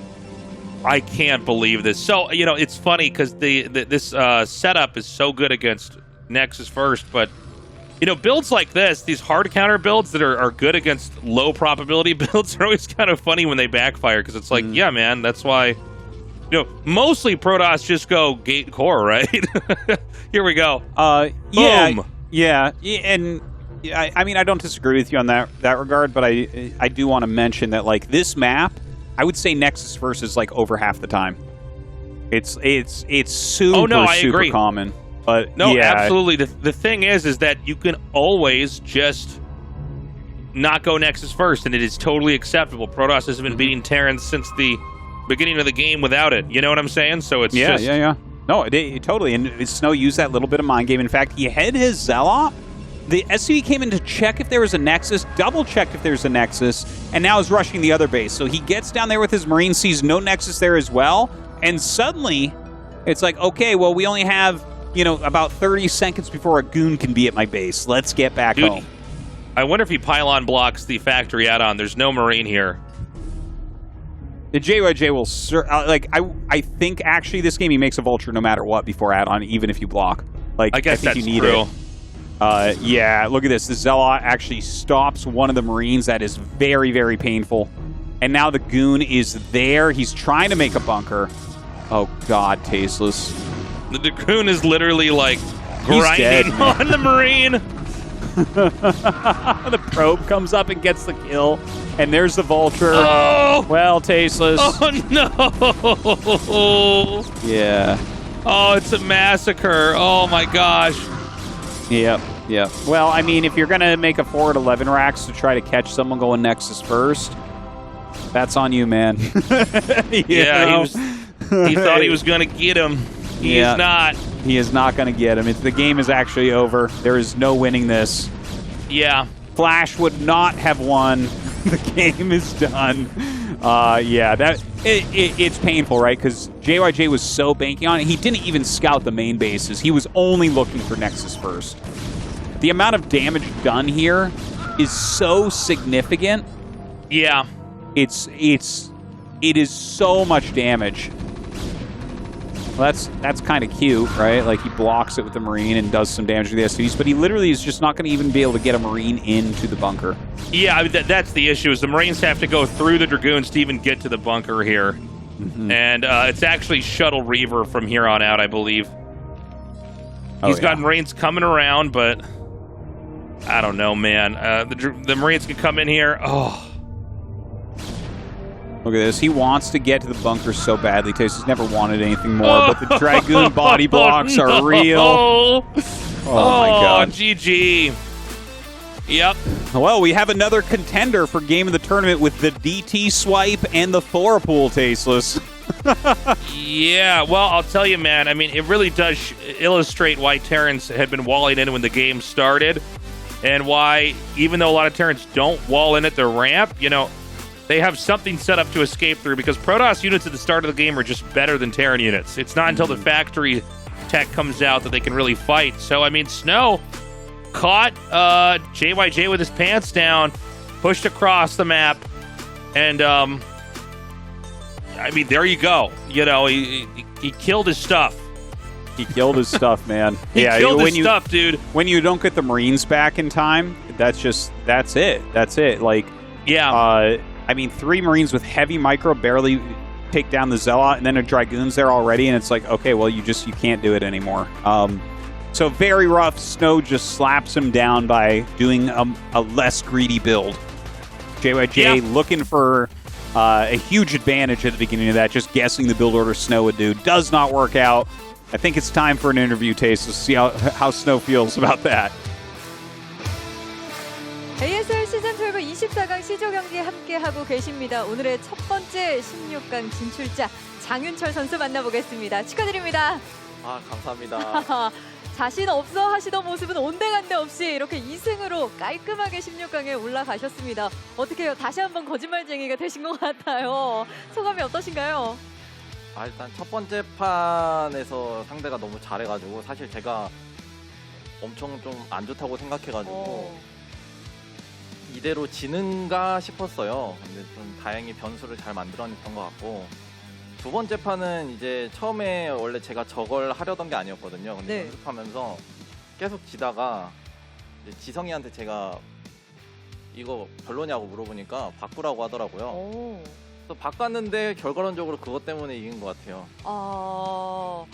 지성 선수에게 좀 고맙다는 얘기를 해주셔야 할 것 같은데요, 그러면? 너무 고맙고 마음에 드네요. 그래도 정영재 선수가 썼던 이 전진배러 빌드가 그래도 좀 당황스럽진 않으셨나요? 경기를 하면서는? 이제 빌드 상으로 봤을 때는 제가 많이 유리하게 시작하는 빌드라서 딱히 당황하진 않았고요. 그냥 옳다쿠나 했죠. 다시 한번 16강에 올라가면서 조지명식으로 향하는 장윤철 선수입니다. 1티어 선수가 16강에 오른 게 좀 오랜만이라 굉장히 좀 즐거워하실 것 같아요. 팬분들이 또 다른 의미로 좀 팬분들에게는 어떤 말씀 해주고 싶으세요? 일단 방송에서도 제가 자꾸 진다고 그랬었는데 결과론적으로 잘 올라갔기 때문에 가서 이제 좀 잘했다고 칭찬받아야죠. 연습하면서 좀 잃었던 자신감을 오늘 경기를 통해서 오히려 좀 회복하시지 않았을까 싶은데요. 그건 아니고요. 이게 자꾸 중후반만 가면 지더라고요. 이길 때는 초반에 막 정말 이상한 편법 써서 이기고 질 때는 그냥 픽 쓰러져가지고 연습 좀 해가지고 자신감 좀 끌어올려야 될 것 같아요. 그래도 또 장윤철 선수가 10번째 시즌을 또 ASL 함께 하고 있기 때문에 그 경험으로 녹여낸 경기력 16강에서 더 단단해지는 장윤철 선수를 기대해봐도 좋을 것 같습니다. 16강에 임하는 각오를 끝으로 좀 들어볼까요? 진짜 맨날 8강, 16강만 가는 거 이제 지겹고요. 4강까지 한번 가보도록 하겠습니다. 장윤철 선수의 커리어 하이를 한번 기대해 보도록 하겠습니다. 다시 한번 진출 축하드립니다. 감사합니다. 자, 이렇게 해서 오늘 가장 먼저 16강에 진출한 장윤철 선수와 함께했고요. 저는 잠시 후에 오늘의 두 번째 진출자와 돌아오겠습니다. All right, guys. That was our interview with Snow. We're going to go to a quick break, and when we come back, Hyuk versus Movie.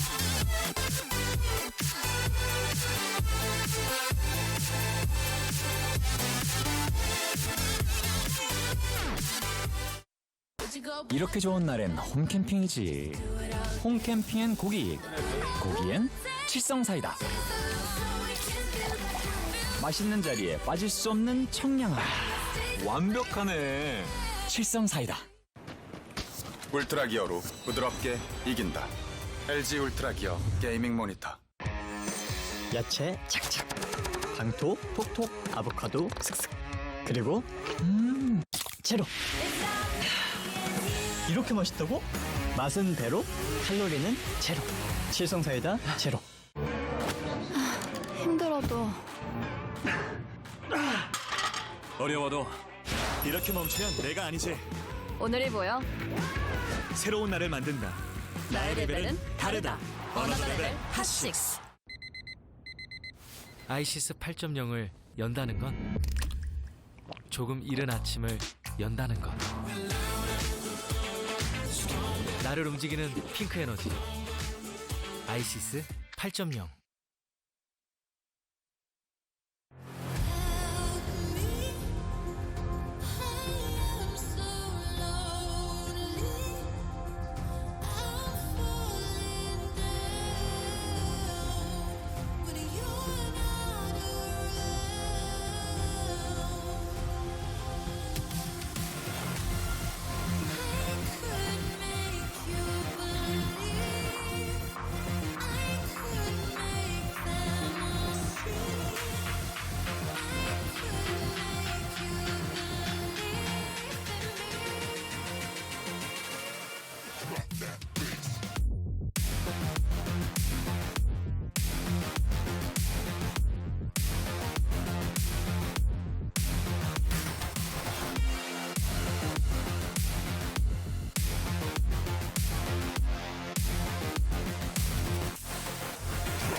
Welcome back, guys. We are going to be playing on Lemon. Oh, yes. Can we have another high-quality 4 pool? Well, probably not, because it's going to be Protoss versus Zerg. Yeah, what do you think about this match? I mean, I know the map is kind of crazy, so it's hard to predict map-wise, but between the two players, Tastosis, I have to say, I'm pretty damn impressed with Hyuk overall. He only really lost because of that Dark Templar. Whereas Movie, he looked pretty good, but definitely made some errors in judgment. I don't know who's going to take this. Honestly, it's really tough to call. I think Movie looked really, really good. I understand the mistake he made. I think a lot of players could have made that. Again, Movie hasn't been that active, but Movie's good at PvZ, right? I think you're correct that Hyuk is looking out of his mind in the matchup already. But Lemon's a weird map. So let's see what happens. I'm not totally clear on what a late game PvZ, assuming we have one, what a late game PvZ is going to look like on this. Oh yeah, I have no idea. I've just seen so few games on Lemon overall. It's probably the least explored out of the maps. See, all the other maps this season are relatively normal. They've got some very interesting things about them, but really Lemon is the standout weirdo map. So we'll see how this one goes down. It looks like Movie is unhappy already. Not really sure what that is about, but maybe he thought that they wouldn't be playing Lemon. Maybe he's looking at Lemon for the first time. He's like, wait, what? Oh, yeah, dude, that's a good point. If you have not been active, you definitely have not played Lemon. Well, I mean, it's been a few weeks since the qualifiers, right? I'm sure he's been practicing, just to throw that out there. Like, you don't qualify for ASL and be like, nah, man, I'm just going to go out every night. Especially during... YOLO it, dude. That's what he's doing, Tastosis. Don't you get it, man? Why don't you get it? Oh, I don't get it. Damn. All right, losers match, guys, on Lemon. Hyuk versus Movie. The winner will go on to play JYJ. The loser is out of ASL.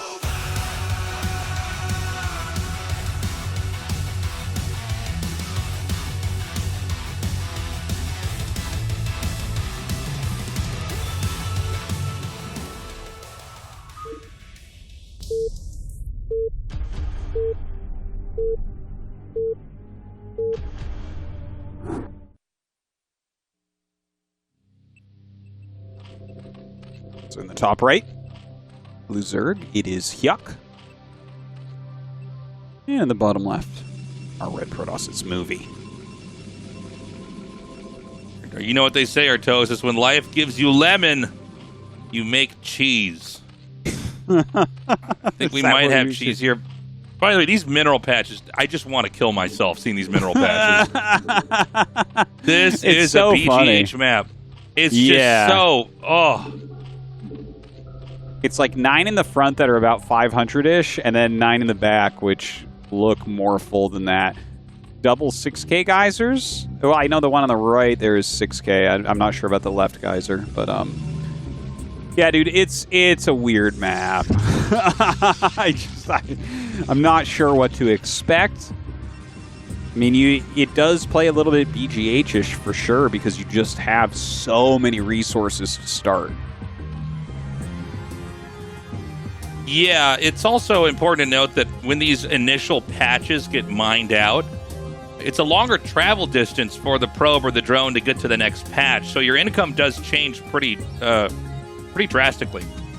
Yeah, you could definitely like really super saturate here to get that full mining.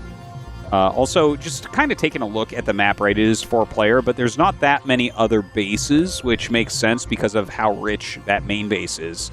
But if you look, right, there's like 12, 3, 6, and 9, and then just that weird center, double base that, is a pretty common feature in Brood War maps overall. This is Forge first, I believe. I don't know if there's cannon rushable spots here, but we always have to mention if it's Forge first, there's always a chance that, hold on. Okay, no, he's not going to go up there. I guess there's not anywhere you can actually lock off with this either. Never mind. Yeah, it doesn't look it, but gets a little scout off, just kind of sees what's going on. Going to be able to throw his Nexus down now. I actually kind of want to see a macro game here just to see what the map plays out like without a rush. Yeah, I'm curious about that. There's a style that Zerg has used for a long time that's always been strong, and it's where you take another starting location's natural, which basically grants you your 4th base for free. And this map seems to scream that strategy for the Zerg. And we already see a drone going to the top left, so I think the 3rd hatchery is going to be planted right over here. No! Well, you know what's actually... you know what? Yeah. It's the same idea. Never mind. Oh, I'm sorry. Is he just scouting? I'm crazy, dude. Okay. Yeah, you may be, but your idea does somewhat stand still. Oh, I'm a terrible caster, man. It's okay. I'm like, how will he make depots? It's like there's no Terran in the game, Tasteless. Fuck. All right. It's okay. Welcome back to the GSL Code S. Yeah, it's been a long day, Tasteless. It's been go ahead, Artosis. I would definitely agree with your assessment, though, about if you take another mains natural that is basically giving you so many resources, it's obtuse, right? Like you have so many mineral patches at that point. You have a lot of gas there as well. So yeah, wouldn't be overly surprised to see that. Now this looks like a 3-hatch Hydra. Yeah, like it literally it is. Okay. Oh, he gets that. Wow. And doesn't see. No, he does not see that there is a den making, but he did see that the drones were still mining gas. Well, I mean, you could be making a layer and that would be normal, right? That's true.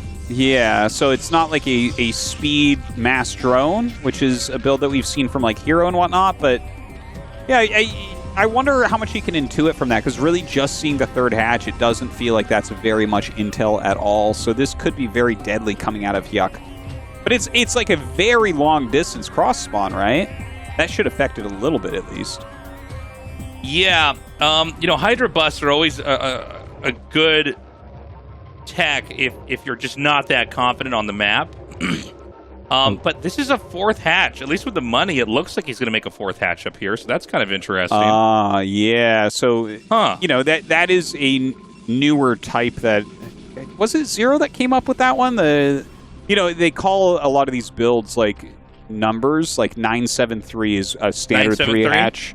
Yeah, that's because you have 9 drones on the main, 7 drones on the natural, 3 drones on the 3rd. And that's like... That's what the name of, like, that's what Korean players call the standard 3-hatch Hydra build. But then someone came up with a 9734, where you build a 4th hatch at a 4th base. And a lot of Protosses were having a really hard time with that, like a couple of years ago. I think Zero came up with that one, but anyways, whatever it is. That was Zero, that was Queen. Yeah. So, I mean, maybe that's what he's going for here. Well, one thing to note about the Protoss' Wallen is you can only fit 1 cannon because he put that in the middle. You could fit 2 if you were optimal, but these Hydras and Lings are going to come down here. Protoss is not going to have very much time to react at all. No, this is not looking super hot, man. He's going to throw these cannons down, but realistically, like, he has 1 cannon done, 2 Zealots, and 1 cannon that's, like, almost done, but can be powered down pretty quickly. Tries to get in there, but actually not working out quite yet. Is Movie going to hold this? I think he is. He had a really good block at the bottom with the Zealot. It was kind of crazy. And he also used his Corsair to get vision of a mineral patch, so his worker drill almost caught all the Hydras as well. But I don't know, man. I think 6 cannons holds this, right? Yeah, I believe so. Maybe he'll have to end up making a few more or whatever, but I guess the rush will, like, cancel the upgrade on the Forge. That's always nice. He scouts this 4th base, and he scouts drones going to it. So even though this, like, we talk about sometimes whether or not some of these Hydra builds are all-ins, and I would say in this case it's not. Like, he definitely put some effort into this, some money into this, but I don't think it's the end of the world. And I got to tell you what, the double Forge behind it, Tastosis, I love that. Oh, I think that's the way to go. If they get your 1 Forge, it's fine. You're going to be late on upgrades, but you might as well double up on them, right? Yeah, and then you'll actually have 1-1 done at the same time you would have had 1-1 done before, basically, right? And so I think that's a great follow-up, and honestly, when your opponent has stayed on hatchery tech, they've made all these Hydras, you do want to outscale them with things like upgrades. Yeah, it's one thing that the Zerg isn't going to have, so you're going to be doubly ahead in upgrades, and honestly, losing the Gateway and the Forge, not a big deal for the way that Movie is adjusting. I think he's going to be in good shape. He's got his 4 gateways up, and he's going to probably throw down a couple more here as he continues to power up in this game. The Templar Archives is almost done. As we see now, Hyuk is going up to 6 hatches here. But when you see the Zerg put on that Hydra pressure, you know that they don't have that much behind it. And I think even coming out like this, like, chasing the Hydras away is great, but the Corsair is actually going to kill 2 Overlords, which is huge. Yeah, that's a good point, actually. I hadn't even kind of thought of that he had 2 Overlords down here, which almost seems overkill. I guess if a DT comes out, you catch it, but yeah, this time just speed lots. Gonna push him back. He does have a Sunken on the way. Spire coming up now. He has that additional base. It seems like he has enough Hydras right now, but that's not a problem for Movie. Movie can just back up, do a few macro rounds, and come back out. Yeah, this is going to be kind of a scary moment here. The Protoss is powered up considerably. The Zealots are not going to be able to do anything, but he's basically able to confirm, okay, it is just mass Hydra. And he'll back up from here. The game's going to move out. Here's the 8 Gateway power-up from the Protoss, and I think this is the way to do it. I think that's a Robo next to the Pylon, if I had to guess. And from here, it's actually pretty straightforward on both sides. I mean, each side needs to get an additional base. The question, I think, for the Zerg is where exactly do you expand, right? Well, I think right now, like, Hyuk is powering up. I think he's going to pop a bunch of mutas, try to pick off High Templars, and just win. So maybe he's not really thinking about that quite yet. His macro has been on point. And look, he just now scouts that Spire that's about to finish. Look at the bank of Hyuk. He's at almost 2k minerals, 1k gas, lots of larva saved up.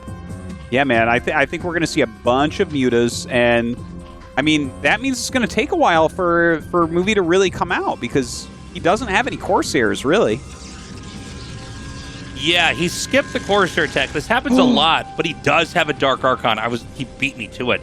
I was going to say, when you don't make Corsairs early on because they got so many Hydras out, you had to give that up or you wouldn't have cannons to survive the game. The play is to get the Dark Archon, and not just get it, but hide it.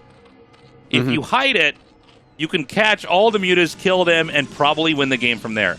80 mana, it's about 100 mana. Actually, it's exactly 100 mana to get the Maelstrom. Yeah, he has about 25 Smash seconds Brothers Melee left. Storm. All right, he has about 25 seconds, Tastosis, to get that. And the mutas, like, yeah, they're chasing around these Zealots, so this actually looks pretty good for Movie. As long as he catches those mutas, he's going to be way ahead. Right? Like, Wait, if I think you this kill is a 10 mistake. mutas for free? Oh, yeah. Now, hold on. Did the Zealots... I don't know why he did that. Maybe He's like, trying I'm to just going to buy exactly time? damage this hatchery and get away. Okay, the mutas flying over. They see that third base being taken. Dark Archon goes up to join. I really want to see this Maelstrom.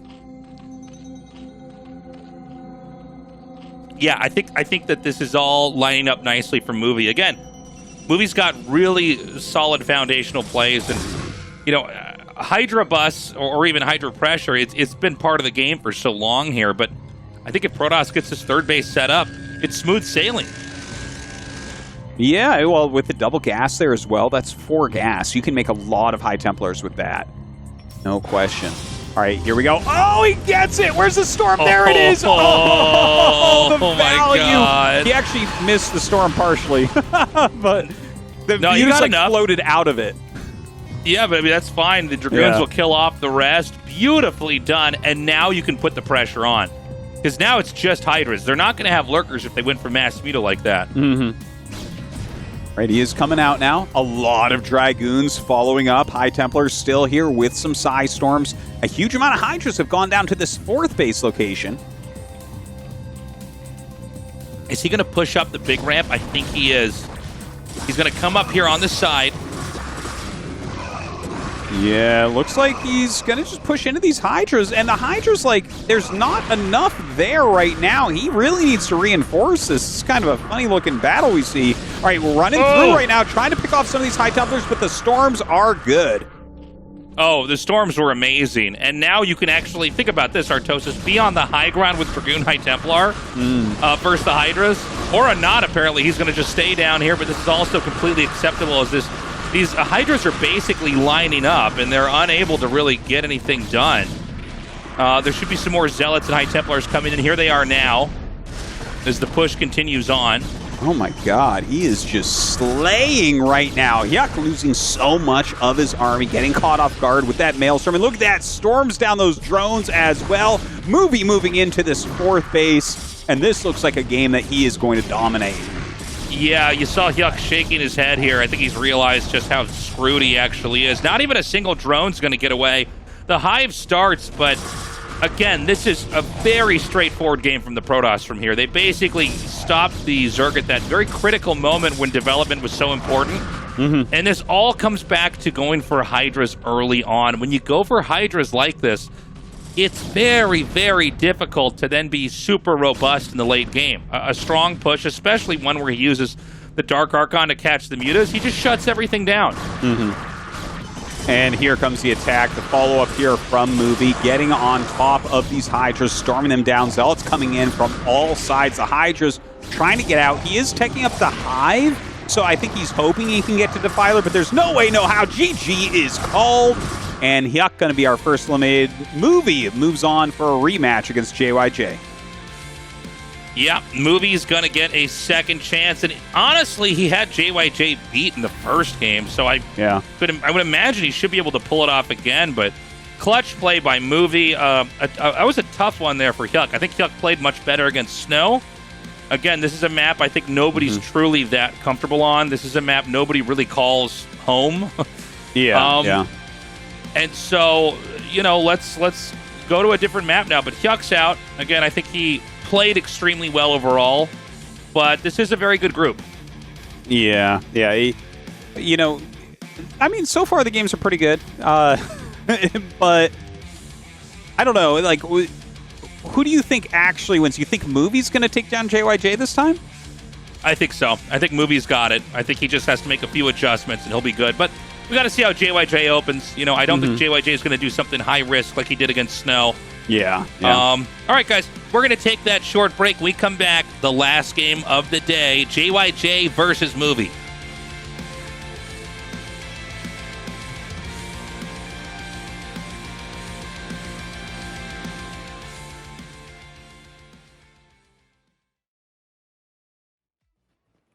울트라 기어로 부드럽게 이긴다. LG 울트라 기어 게이밍 모니터. 함께 모이면 홈파티. 홈파티엔 먹방. 먹방엔 칠성사이다. 맛있어. 맛있는 자리에 빠질 수 없는 청량함. 칠성사이다. 퇴근하고 뭐해? 퇴근하고 오늘은 유셰프, 내일은 유러너, 주말엔 유목수. 그걸 다?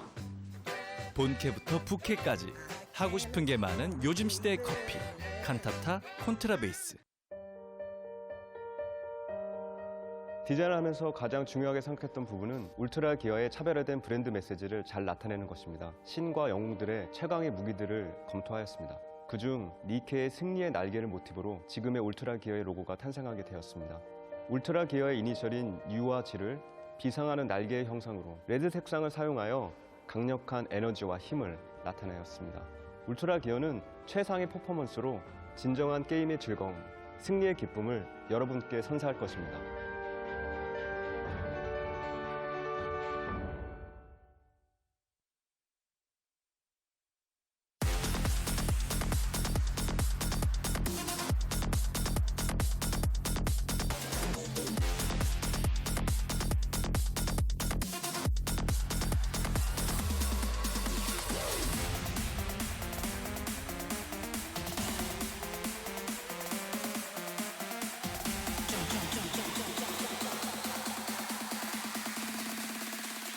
Jump in the air like Superman.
jump in the air like Superman.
So our final match here is going to be on Polypoid. I could not come up with a better map to decide who is going to move forward.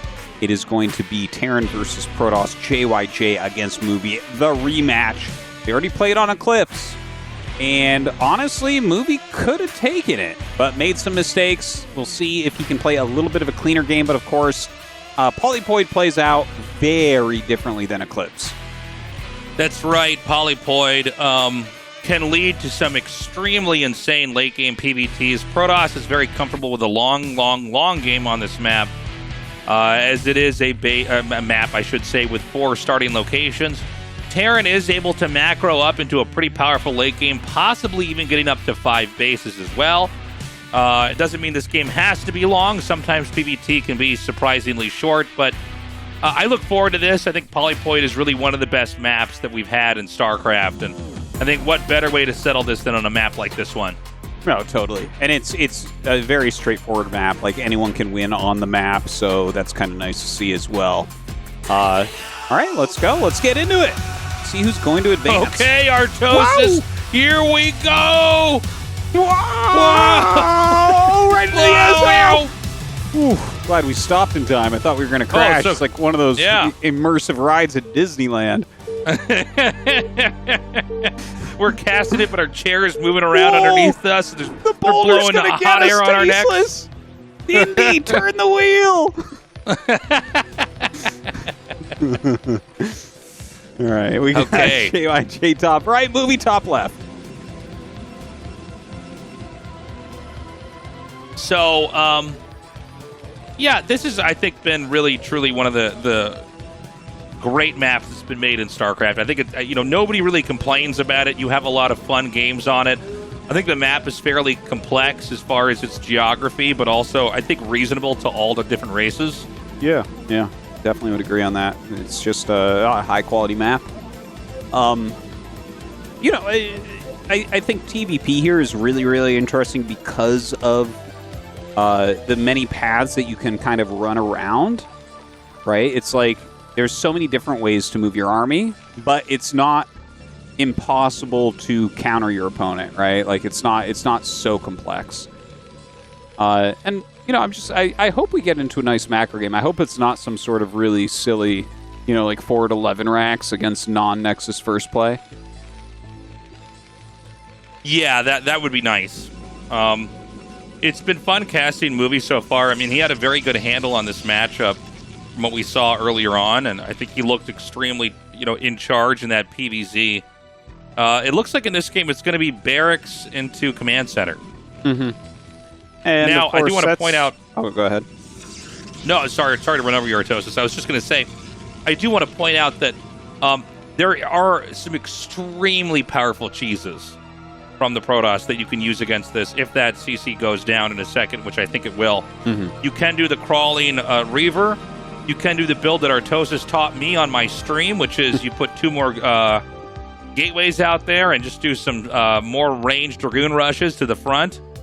Mm-hmm. So let's see if Movie has anything, you know, very punishing to do with this. That being said, Movie is scouting, it looks like maybe even after Cybernetics Core, which means he's not going to be able to kind of punish what the Terran's trying to do. Oh man, it can be a goon scout. You know, that's a real thing. Sure, but yeah, I mean, really, you can try to punish it, but you can just kind of go into expansion and play by slightly behind, right? That's going to be the best case scenario for JYJ if Movie just goes into that. Well, I guess the best case scenario is you stop whatever cheesy thing they try to do, but you never know if that's going to end up working out. A Zealot pops out first here for Movie. But, of course, we have a great SimCity going on for JYJ, so I don't think he's going to be scared of this at all. Oh, Tastosis, he's cheesing without even scouting. Robo. Oh, wow. He puts a Zealot on the ramp and goes Robo. Oh, that's wild. Okay. Oh, my God. That's so weird to not scout it, but then do this cheese. Man. Yeah. I don't know what to really think about this, because he literally doesn't even know where JYJ is. JYJ could be anywhere and doing anything right now. All right, SCV comes up. The Zealot, of course, blocking the ramp. And as the ramp gets blocked, the 2 things you think about as a Terran here are missile turrets and siege mode. Yeah. Because that's literally, that's like, in this type of situation, you want missile turrets up, you want siege mode, and that you can hold everything Protoss can do if you do that, if you get both those. Well, what's funny about this is, like, I've never quite seen this build, I want to say. You just use the Dragoon only to scout. He's probably going to make a second Zealot. He'll be going for Reaver drop right away. But, you know, the thing that the Terran has done is Terran has expanded. I mean, if Protoss doesn't punish and do incredible damage, Terran is just going to be so far ahead, there's nothing Protoss can do. Yeah, you're pretty right about that. He needs to get something done with this because his expansion is going to be so late. You know, forcing some missile turrets is not going to be enough here for him. You know, a lot of times when you go Reaver, it's like, okay, now they have to go missile turrets and they have siege mode and they can't really attack me right away, but in this situation, like JYJ, the world will be his oyster because his economy is getting so large comparatively to Movies. So that factory is about halfway finished. The Reaver is going to be coming here. I think I'm right in that he'll probably make a second Zealot. The Zealot's very handy in drawing attacks out. But yeah, I mean, I am so intrigued by these 2 builds interacting with each other. This is actually pretty special. I'm kind of excited to see what kind of game we're going to have now. Well, I think it's not likely to last long because JYJ is basically doing the perfect thing, right? He's getting a second factory. I don't think he's putting the add-on quite yet because you just need siege mode and non-stop siege tanks, and you need some turrets up. Like, you need coverage, basically, with the turrets. Now, the SCV, can't quite get up. Still no Nexus, so you're looking at this and you're like, okay, I can buy 7 turrets, and I'm still ahead, you know? Just as long as you don't take the damage down. Look at this. He's building a bunker behind. It's a very, very defensive move. He sees the Robo. And, I mean, once you see the Robo, you're like, okay, I mean, it could be DT drop, but it's probably Reaver. Oh, my God. And, yeah, with that second bunker, dude, that's just brilliant. And so he's going to come in here. He's going to try to now hit this first bunker. This is huge. Oh, the tanks. It's going to be able to hit that Reaver. Oh, my God. He splits the Marines, but they still get hit by the Scarab. The Goons get up here. He's trying to target down that tank. Oh, my god! But another tank pops out here, Tasteless, and oh my god, that was a good enough hold. He like JYJ has to be happy with this situation. I can't believe he held that. Now, is there any turret right by the mineral patches in the main? I didn't. Okay, there is one here. He could try to snipe that, but it's not likely this is going to last too much longer. And immediately he goes for a Citadel here. So he has one gateway. He's got Reaver tech. Yeah. Now he makes the Citadel. Very interesting. Yeah, I think what we'll see from Movie here is just a 2-base Arbiter follow-up. I can't imagine what else, like... I mean, obviously with the Citadel, it's not like you're like, well, I need Zealot legs, right? Or, oh, you know what's going to really help here? DTs against all these turrets. I think it's very likely, though, that he'll go up into 2-base Arbiter, mass a lot of units, take the 3rd base, take the 4th base, and try to get something done with that, right? Like, whether that's defend a timing push or what. Yeah, I think you're right, Artosis. That looks like it's exactly what he's doing. We've talked about this actually off-camera a decent amount, that you really feel like if the Protoss is in trouble, just turtling on 2 bases, teching into Arbiter and getting like about 6 gates is really the way to play. Yeah, well, the thing is, his opening here was so poor, maybe he's vulnerable, but generally speaking, 2-base Arbiter is like the safest build. And there's not really any timings from Terran that kill that. Like, even the best Terrans in the world can't seem to crack that build. Generally, when you see that that's what's happening, you expand, you upgrade, you say, okay, it's going to be a long game. Yeah, it's funny how that works. And the 3rd and the 4th, once you have a decent army, they come in pretty quickly. You're kind of almost doing the ideal build order backwards, so you get to the same spot regardless. Yeah, that's actually a really good way to put it. Like, once you have all your tech up, once you have your gates up, or some gates up at least, and start macroing, then you just kind of throw down a couple nexuses, and it's kind of all about holding the first push from Terran, and once you've kind of cleanly held on, then it really kicks in, and you're a real 4-base toss at that point. Right. You can see the Reaver still looking, still kind of probing the area, trying to see if there's anything that he can try to catch up here. And the Terran right now is going to power on 2 bases for the time being as well. I mean, the Terran is still, I think, slightly ahead, but there's still a lot that can be done here on both sides. That Arbiter's coming out here. I don't know the exact answer to this. If you go 2-base Arbiter, you do want to go for Stasis first, right? Always? Well, you don't have to, no. I think Stasis first is the smart one, but, like, you could go Recall. It just, like, gets to be... We're hitting, like, different levels of all-in at that point, right? where it's like becomes very, very risky. Like, if your Arbiter does not make it in and you, like, wasted it, or, like, they happen to have the mines up that you recall into, then it's going to become very tricky. But, yeah, this game, I'm pretty darn sure that he'll go for Stasis. And on JYJ's side, he's adding a lot of factories. So this is just going to be a timing push out of JYJ. And again, because of the opening we saw, like how late this Nexus was, how the Reaver push didn't really do anything, the 2-base Arbiter may not be able to hold on against this push. Like, JYJ might be able to break him here.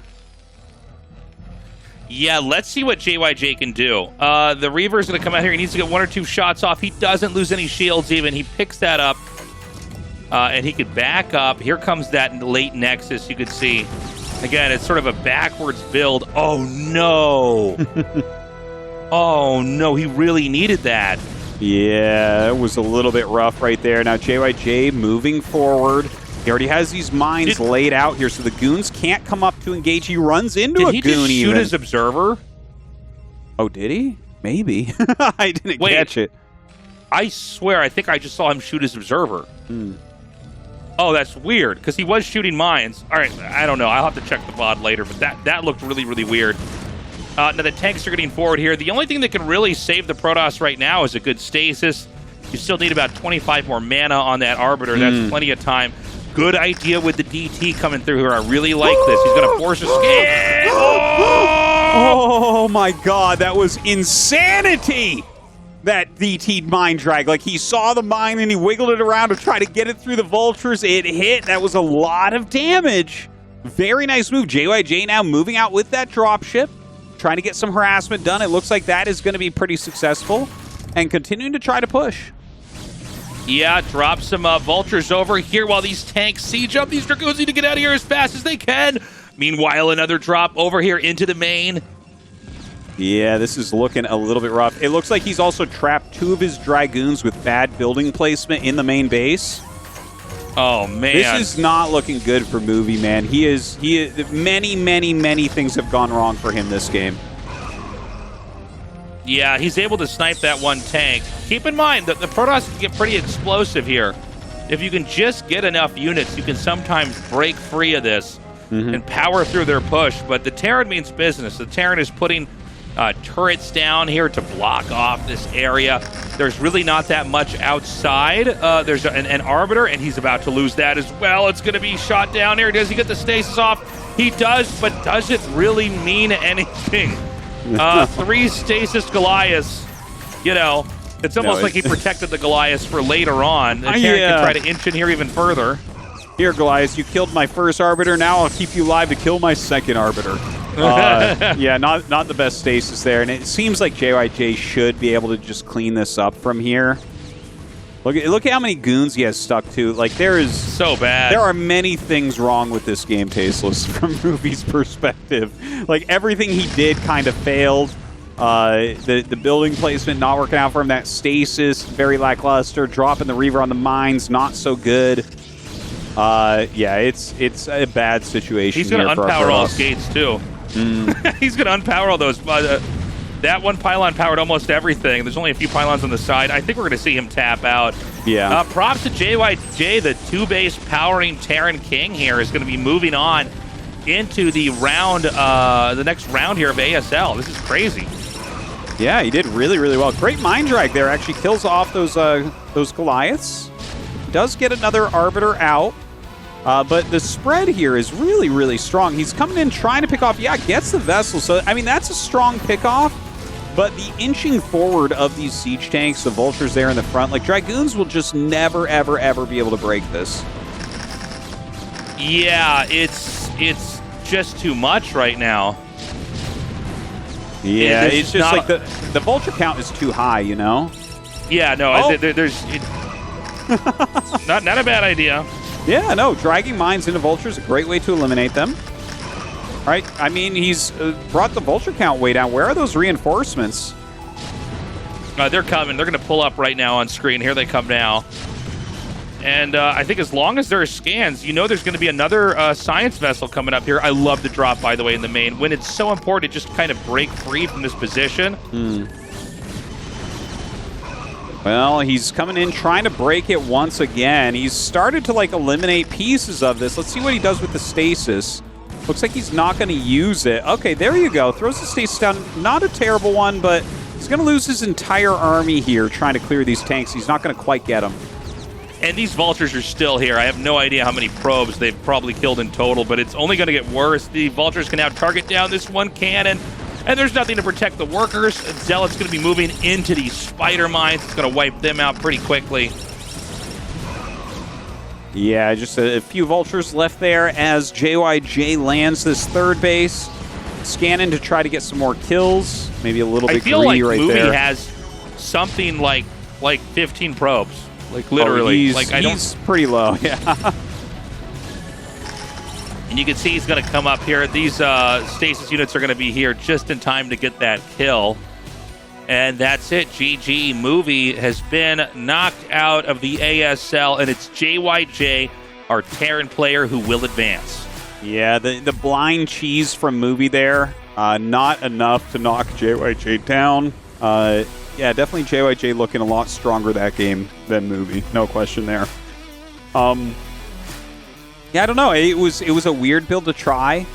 We're seeing a lot of weird, cheesy stuff in ASL so far this season, Tasteless. Like the no scout one base Reaver play from Movie with the latest Nexus ever. And I mean, we've seen a 4-pool. We saw these DT rushes. We saw the cannon rush from Best.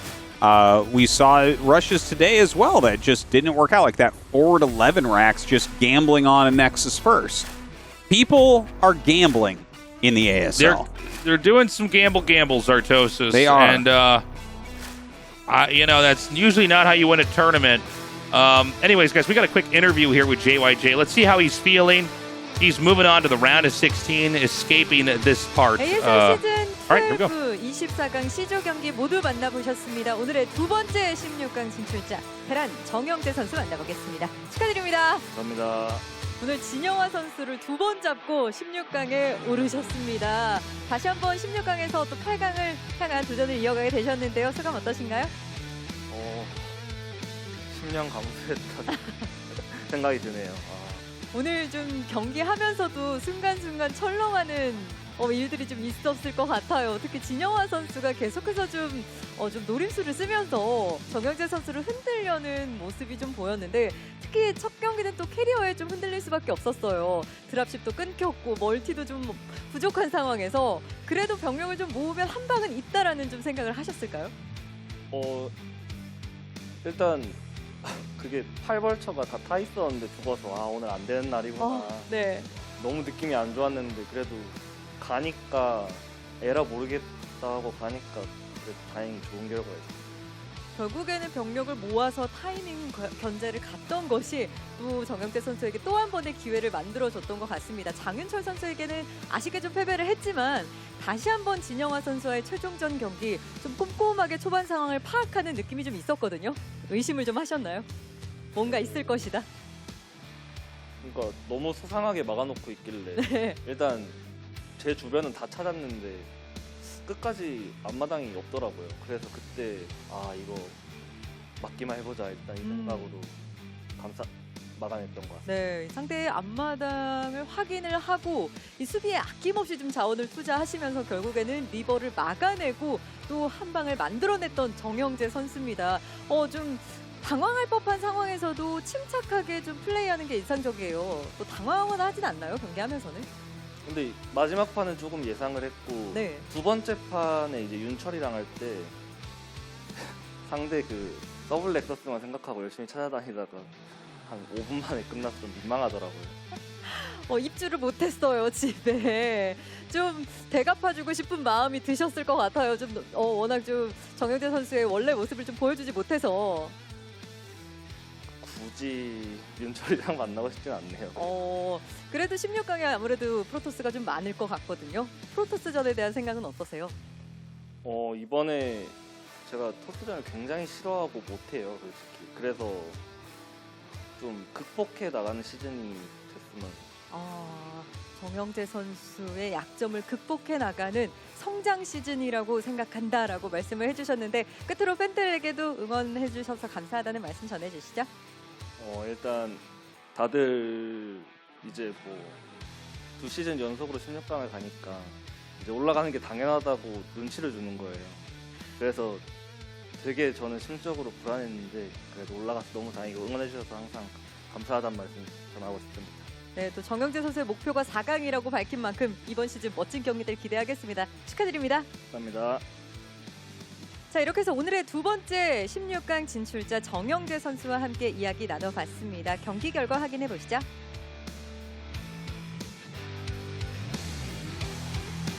All right, so there you have it. Here is a summary of the group. You have it. What a day, man. I enjoyed the games today, Tastosis. Other than JYJ versus Snow on Ascension, yeah, it was decent, man. I liked it. I think it was a better group than the other ones. And it's really nice to have JYJ advance. He's such a strong Terran player nowadays. You really want to see him in that next round. Yeah, and I mean, Snow is the guy who was supposed to advance. He did just that. So we've got 4 Zergs, 4 Protosses, and then 2 little Terrans for Tastosis to follow to cheer for. And cheer I will, Tasteless. I will cheer relentlessly. But we still have many days left of the round of 24. Group D will be coming up next. Soma, Hyun, Mong, and Barracks. So definitely expecting a Terran to get out of here. That's going to be a lot of fun, man. Soma, of course, always a wrecking ball. And it's great to see Hyun back in professional StarCraft 1 play. Yeah, that is always cool to see, you know, someone like Hyun here. Soma's such a killer, too. I don't know who gets out. What do you think? Soma and who else? Oh, I think it's going to be Soma and Barracks. But if it's Mong, it wouldn't be surprising to me. Like, Mong is very experienced in these types of tournaments. He's played since ASL Season 1. Barracks doesn't make it in all the time.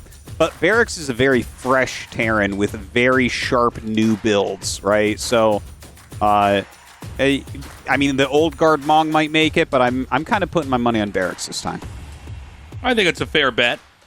And again, guys, we're going to get these out as quickly as humanly possible to you. There was a little bit of a delay for our first recording because we had to make sure we had everything in order, but ASL is going to continue on, and it continues on through your support. If you've been meaning to support us on Patreon and haven't yet, now is your chance to do so. And other than that, I don't know. I got nothing else to say, Artosis. Yeah, just thank you to everyone who has supported us so far on the Patreon. Patreon.com/ASL English. It's been a good day, Group C. We'll see you again in Group D. Thanks for watching.